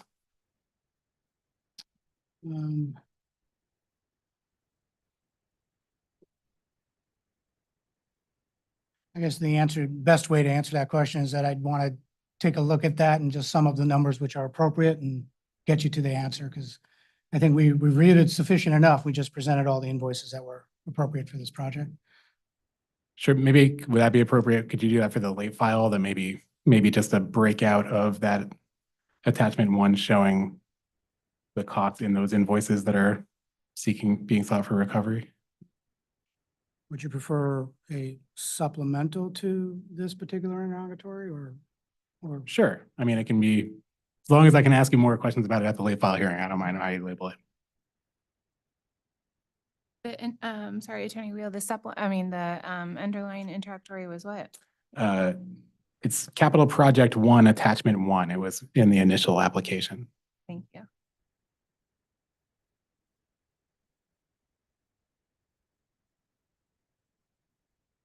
That's late file exhibit 2. Thank you. We potentially may be able to just read that in later, but I'll leave that open for now. Okay. Mhm. Going back to the pre-filed testimony, looking at page 35, there's a quote there from last year's decision that the quote from the decision notes that the original bid for this project was $186,500. I was just wondering why there's obviously an overage if we're up to 197.94. Do you know why it costs approximately $10,000 more than it was originally quoted? Yeah, we can add the reasoning for that. I think we explained it somewhere. I just can't recall where it is. I think it may have been just due to the taxes attached to the project. Yeah. So would that be like would the explanation then be the original bid was like didn't include taxes? I'm sorry. Oh, yeah, taxes and freight would have been added. Okay. Mhm. And can you confirm, was that an interrogatory response already in the record? Just so I can, do you know whether that was already responded? I, I'd have to look to see. I believe there was a question on foam fire protection. I'm not sure it was related to the dollars. Okay, Mhm. so maybe actually the late file two, if there could be a breakout showing, presuming that, since that's sort of a breakdown of the overall project costs that are being sought for recovery, if the taxes and freight and any other kind of overage over the initial bid could just be identified in that response. Mhm. Thanks. Mhm. Moving on to capital project 2, attachment 1, which is the backup for the relay project. Mhm. So this is all the documentation to support that are all of these all the invoices received for that project? I know there was a confidential filing. I just wasn't sure if there's sort of a mix of these and the confidential filing, or if this is all the invoices. Well, Mr. West can add to this, but the attachment really includes the final testing reports for the relays, generally speaking, for the most of it. I believe at the end of this attachment also includes some of the product advisories from GE related to these relays as well. And then I think that was it for as far as the attachments go for this. Okay, there. I also saw on pages, starting on page 137, it looked like there were some invoices from a company called EPST and another company called Qualis. Yes. So were those the invoices? Are there any other invoices for this project other than those that are included in this attachment? I believe that comprises of the total invoices that we have. Is that correct? That's correct. Yeah. Okay. Hmm? Thank you. So looking at the, going to page 138 of that document is the first, I think. Well, I think page 137 and 138 are sort of the same invoice from EPST, with 138 being the line item breakout of the total 225,502. Yes. So is this the purchase and installation of the 2 relays? Is that what this is? That's correct. Yeah, that's the purchase and the installation of it. Okay. And what are the Qualis? I was trying to differentiate between that invoice and the Qualis invoices, which seem less detailed, but are referencing relays. So they were the engineering group that reviewed all the relay settings before they were installed. Okay. So the relays were purchased from EPST and did Qualis like evaluate those relays before installation? They did. Okay. Thank you. And Mr. Patel, you were noting before that there are some GE product advisories in here. I just had some quick questions about those, just to make sure I understand them. Page 142, and sorry, this question can go to anyone. I was just referencing Mr. Patel's reference.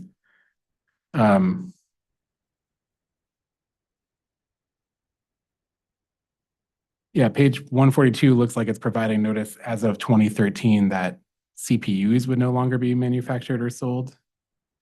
And then I'm just I have a couple of questions to kind of get to my point. On page 143, it looked like there also some support that the CPUs weren't going to remain in place as of after the support, sorry, wasn't going to remain in place until after December 2020.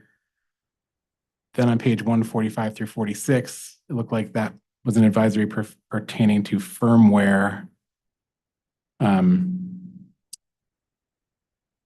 My ultimate question is that I see invoices, those invoices pertaining to the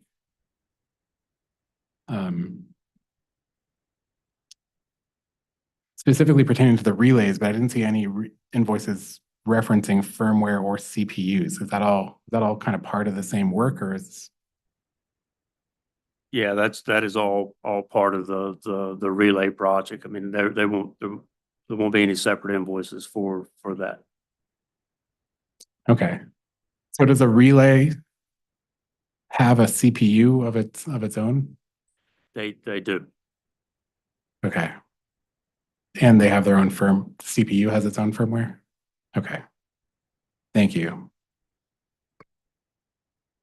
I had a follow-up question from earlier. Just want to make sure I heard right during Pura staff questioning. I think I heard with respect to the speed probe project, that speed probes were part of the original cost of the project, and that's why the replacement probes are being capitalized. Is that correct?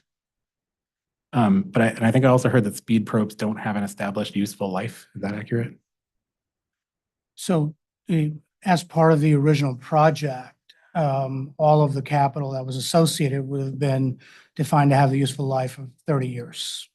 And that's what the basis is for any component thereof. Okay. Mhm. So ratepayers are continuing to pay depreciation expense on those speed probes that failed and are also now going to pay depreciation expense on the replacement speed probes? No, the ones that failed would have been retired at the current state of depreciation and the new ones added. Okay, so is depreciation expense being adjusted downward to account for the early retirement? Yes. Okay. Do you know where that I can see that adjustment? We would have to kind of dive into the detail of our depreciation tables and show you what was retired and then what was added as part of the speed probe project. Is that something you could do in a late file exhibit? We can do that. Okay. Thank you. Late file exhibit number 3. So refer, Maybe the depreciation expense adjustment associated with the retirement of the speed probes that are being replaced.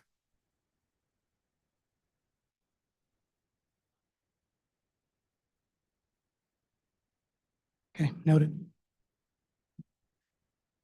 Thank you.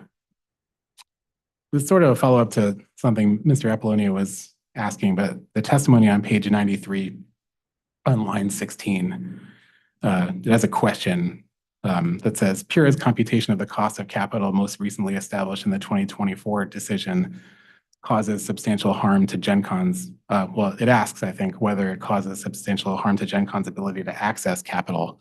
Has GenConn been unable to access capital? Where are we? Sorry. There's a testimony, page 93, page 93. line 16. Okay.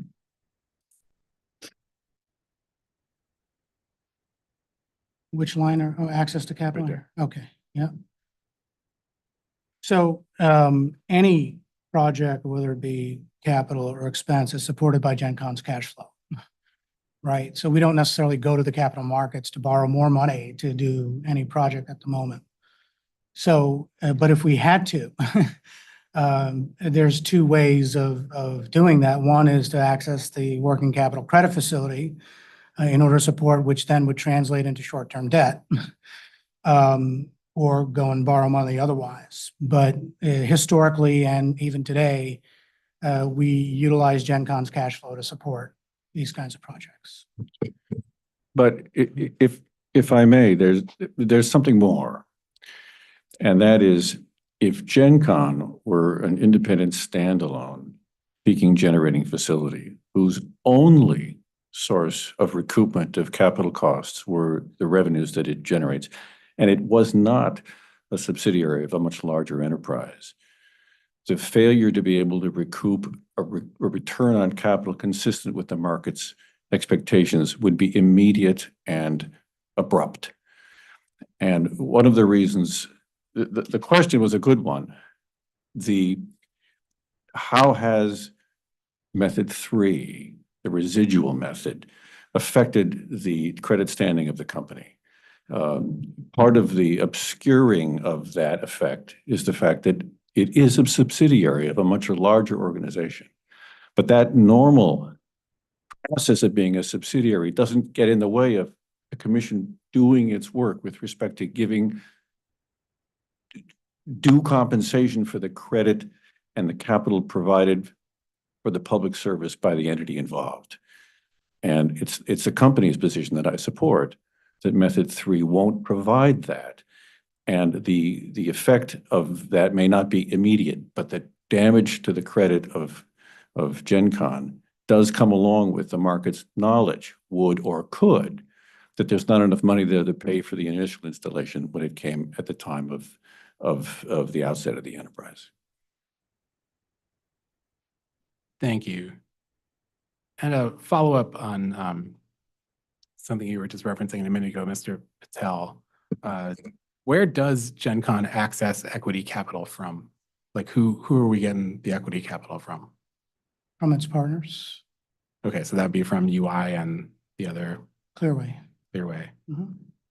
And so when GenConn, like in the testimony on page 96, at line 4, where it says GenConn as compared to regulated utilities across the United States relies on investors to fund capital investments. Are those the investors that you're referring to? Yes, UI and Clearway.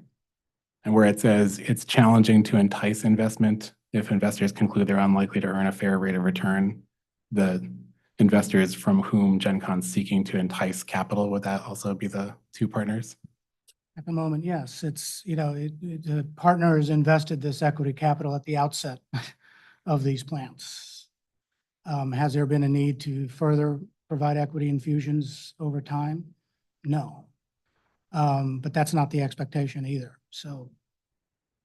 Thanks. So have there been equity infusions from either partner since the inception of the project? No. Thanks. My last couple of questions are randomly somewhat as to OTC 20 attachment 1. And they're really just, I think, explanation questions. OCC 20, Yep. okay. And attachment 1. And I'm going to start with the Devon tab. Looking at Excel line 9, column D, there's a, oh, sorry, I'll wait. Forgive me, You pointed to the attachment instead of the response itself. Yes, the attachment. We're just pulling that up. some reason I don't have the attachment, but yeah, okay. And my apologies, Attorney Wheel, had you referenced a particular sub component of this attachment? The first tab, so there's 2 tabs, GenConn Devon and GenConn Middletown. So my We're there. first are on the first tab. Line 9, column D, it says on loan Kearney. In the bin column. Do you know what that means? So I would ask Mr. West or Mr. Guest to maybe comment on that.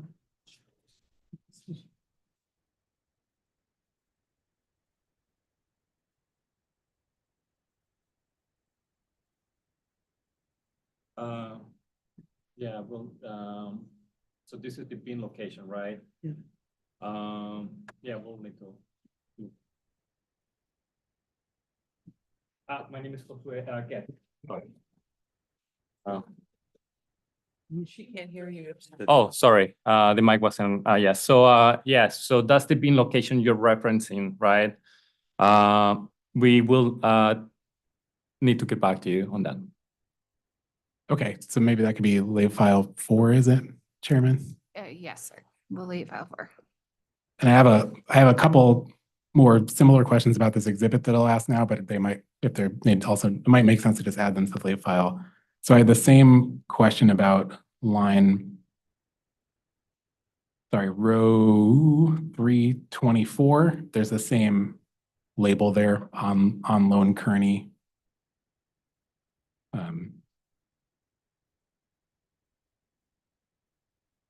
And I had questions about one other designation on this tab, the first of which is row 61. That same column D says out to vendor. So the out to vendor is that spare part is just being repaired.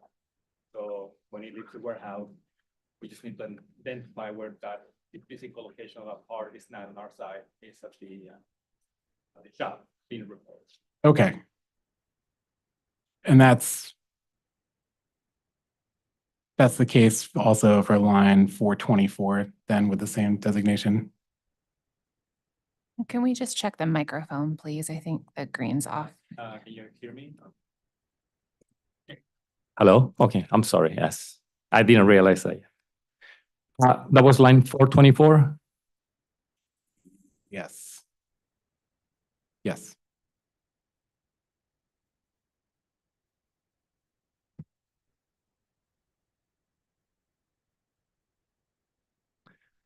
Yes, that is also the case. That part is at the supplier shop being repaired. Okay. And the only other place I see it is line 739. But I assume that's the reason that that's labeled as the same. Yeah, anytime you see the out to vendor, that's just the bin location, that's just the physical location of the part. Yeah. Thank you. And one last question, hopefully, on the next tab, the Middletown tab. Looking at line 46, same column D, it says new item, and there's another of those designations on line 272. Can you explain what that means? Yeah, so that's just a new item. A bin has not been assigned to that part. So there's a temporary area where we're sorting through the parts. Okay. So did we get that, or do you still need the late? I think I'm still waiting for a response on the first designation, which was on loan Kearney. So unless there's a read in on that, that would still have to be the late file. Okay, did we do the asterisk? What the asterisk means? That was on. my That was, I'll pretend that was going to be my next question. Last question. I had also noted that there's on the Middletown tab, for example, the last maybe 5 or 6, there's an asterisk there in the bin column, and there are some in other areas too. Do you know what that means? I can get back to you on that one. Okay, so maybe we could add that to late file 3. 4. 4. Late file 4 is provide the bin location for the 2 designations discussed. Thank you. And that was OCC's last question for this panel. Thank you. Thank you. Commissioner Karen.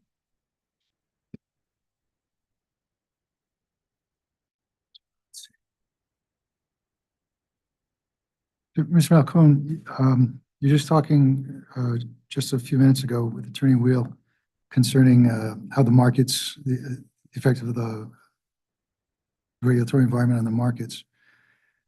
But we already have the asset. So are you saying that if Connecticut ever, for whatever reason, needed another peaking plant, that because of the treatment of GenConn, likely wouldn't have any investors show up? In a sense, yes. And by that, I mean to say this. The extent to which commissions generally provide or animate the expectation that investments by Wall Street, debt and equity, will be recouped over the life of those investments is an empirical question. And by and large, the federal and state regulatory agencies in the United States have been pretty good in attracting capital at low cost.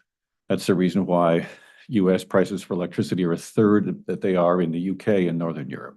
And even the high prices in New England are less than half of what they are in the UK. It's the success of that way of attracting capital from the market to provide public services and solving the dispute that might happen in cases like this, complex and formal dispute resolution mechanisms, rate cases. If it becomes true that a commission winds up acting in a way that reasonably objectively prevents a company from recouping its investment costs to provide public services, which I'm saying version 3, the residual rate-based methodology, would do, then yes, that would damage the credit of the companies in Connecticut because they would know that a commission is pursuing something that is failing to allow a company to recoup its prudent costs. I don't think that'll last. I think generally a decision, I stayed in my question on page 16 asking myself, it would appear that the inability for GenConn to recoup investment costs related to Devon and Middletown can be measured by a relatively objective standard. And I think that's true. And I think the company's done that objective calculation. It shows up in Mr. Patel's exhibits, tables 11 and 12, which show either negative equity or show a rate-making capital structure that any analyst would look at and know that there's something askew. You can't have an 86% debt ratio and a coupon rate of 5. Those things don't go together. So I have a feeling that some way or other that won't last, because that is flagrantly and objectively inconsistent with normal rate making for investments made for the public service. And I talk in my testimony about how that may have occurred in this case. But I think to the extent that lasts and the commission, as it were, gets away with that, it will damage the credit standing for investments in this state. Yes. Thank you. I guess that's all I have. Thank you.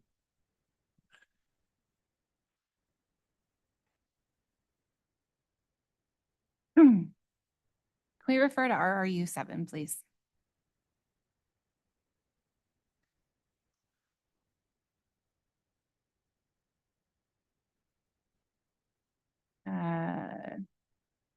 Not sure, Mr. Patel, you're listed as a witness on this. Did all the penalties occur during planned outages? I'm sorry. The penalties, did they occur during planned outages? Per side of plant outage.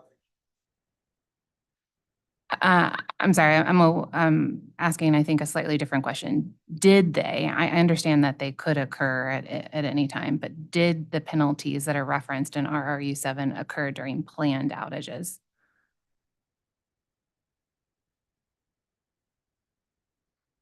Total for 2023. Penalties that were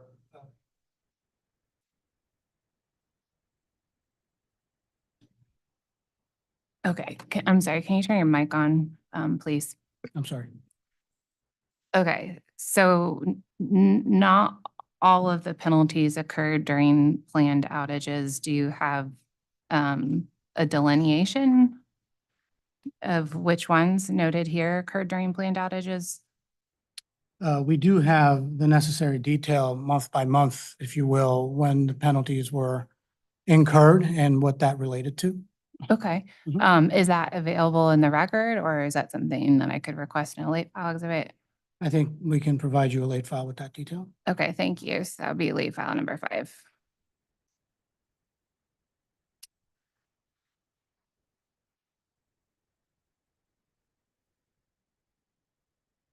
Okay, and I'm looking, so just to be on the same page, you're looking for the reason or the situation in which the penalty occurred and the timing. Yeah. Okay, thank you. Okay, and then just one more question. The O&M service provider agreement that we were discussing earlier with PR staff, is that in the record, or is it available in the original 2008 docket? I'm not exactly sure. That may have been provided in a previous record, but certainly one exists and we can provide that. Okay, give me 1 second here.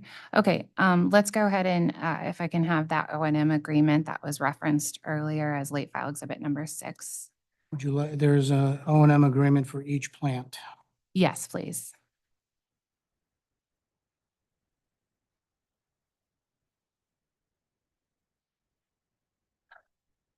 Okay. It may also ask if these O&M service agreements are typically treated confidential.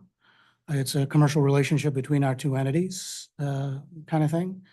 So if we can, I'll rely on Attorney McDermott to file that with the appropriate redactions and protective order request. Okay. Thank you. That's it for me. So we can take a break so the company can consider whether it has any redirect. And then Attorney McDermott, if we come back and the 3 read-ins are not available, then we can also transition those to late files. So would 15 minutes suffice? 15 minutes is good. Thank 15 you. minutes, okay. I'll round up to 4:10. So if we can reconvene at 4:25, please. I do have one read-in now. If, or if you want to do those, we can wait. That's fine. All right, thanks.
Docket number.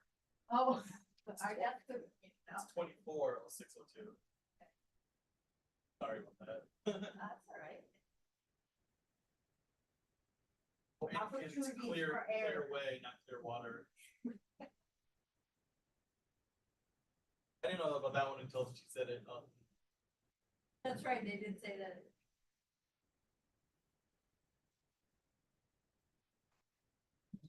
Before I sent the transcript out, I try to like look. After I had someone proofread it and everything.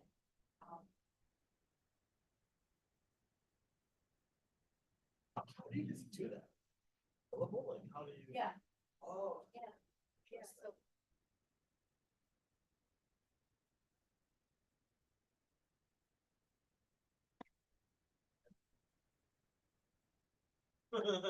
That each of the key represents a letter, but the letter is a combination. In combination. Letters fit together.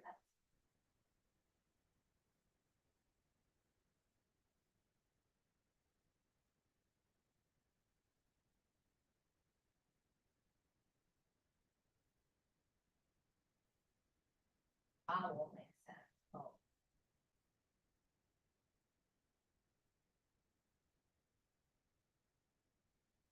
Oh. Interesting. So using fucking cool at the same time.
On loan Kearney, Kearney.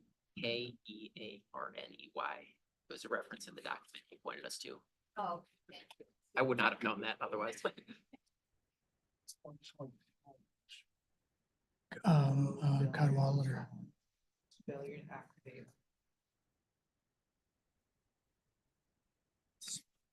No, I get it. I get it. Because we were short, I think. Does help or not? It's because fuel is a Small share. is a part of service, not characterizing it as small because it's still millions of dollars. But still. Yeah. And, we audit the invoices, of course, it goes without saying. Right, And fuel comes from a highly competitive market. right. That's managed by our service provider. Yeah. We went to the Ford deal, but they say, did you check with Chrysler every time, or with GM every time you bought a Ford truck? You say, no. Right. I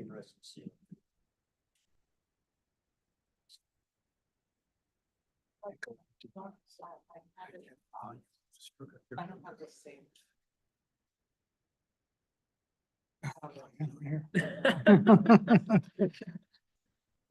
Get off me another phone in return.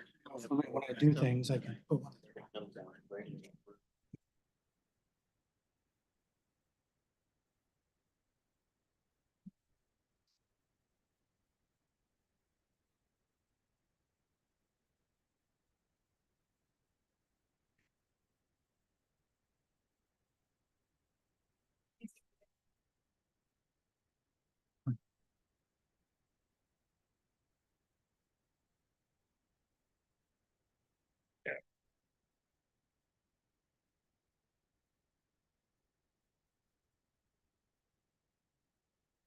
Okay, Attorney McDermott, do we want to take the read-ins first? Okay, sure.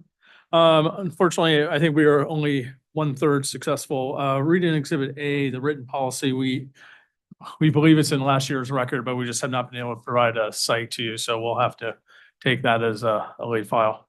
Okay. And then, same, we were not able to, come up with an answer for, read-in C, but we do have a response to read-in B, which is the date when the probes were received, and Mr. West can provide an answer to that. The probes, they were received on February 29th or 24th. I'm sorry, February 29th, 2024. 2024. Okay, so late file exhibit 7 will become the, provide a copy of the capitalization policy or the record reference if you find one. And late file exhibit number 8 will become provide the selection date for the NERC relay contractor. Is that right? NERC relay, provide the selection date for, okay. All right, thank you. And then Attorney McDermott, if you have redirect. Just one question. Mr. Patel, you were asked by Mr. Cadwalader about fuel costs. Would you like to clarify what actions GenConn takes in order to ensure the fuel costs are reasonable? Thank you. Yes. A couple of things to note is that we do review all invoices for fuel routinely as they occur. We do go through an audit process on an annual basis for fuel inventory. And we do rely on our service provider who manages purchasing of fuel on a portfolio basis, of which GenConn is a part. So we gain the leverage of their fuel ability. GenConn's fuel need is much smaller than it would be, say, for a baseload power plant, if you will, but we do gain the benefit of a portfolio approach to fuel purchasing that NRG as a company service provider provides us. So we do go through some of that. It's a highly competitive process that NRG goes through in order to make sure they secure fuel for us in a meaningful way. Thank you. In that case, we have reached the end of our agenda. The late file exhibits are due October 14th. And if requested by a party, by OCC or Pure staff, will have the late file exhibit hearing on October 21st. If there are no administrative matters before we conclude, then I thank everyone for their participation today, and we are adjourned. Thank you. Thank you.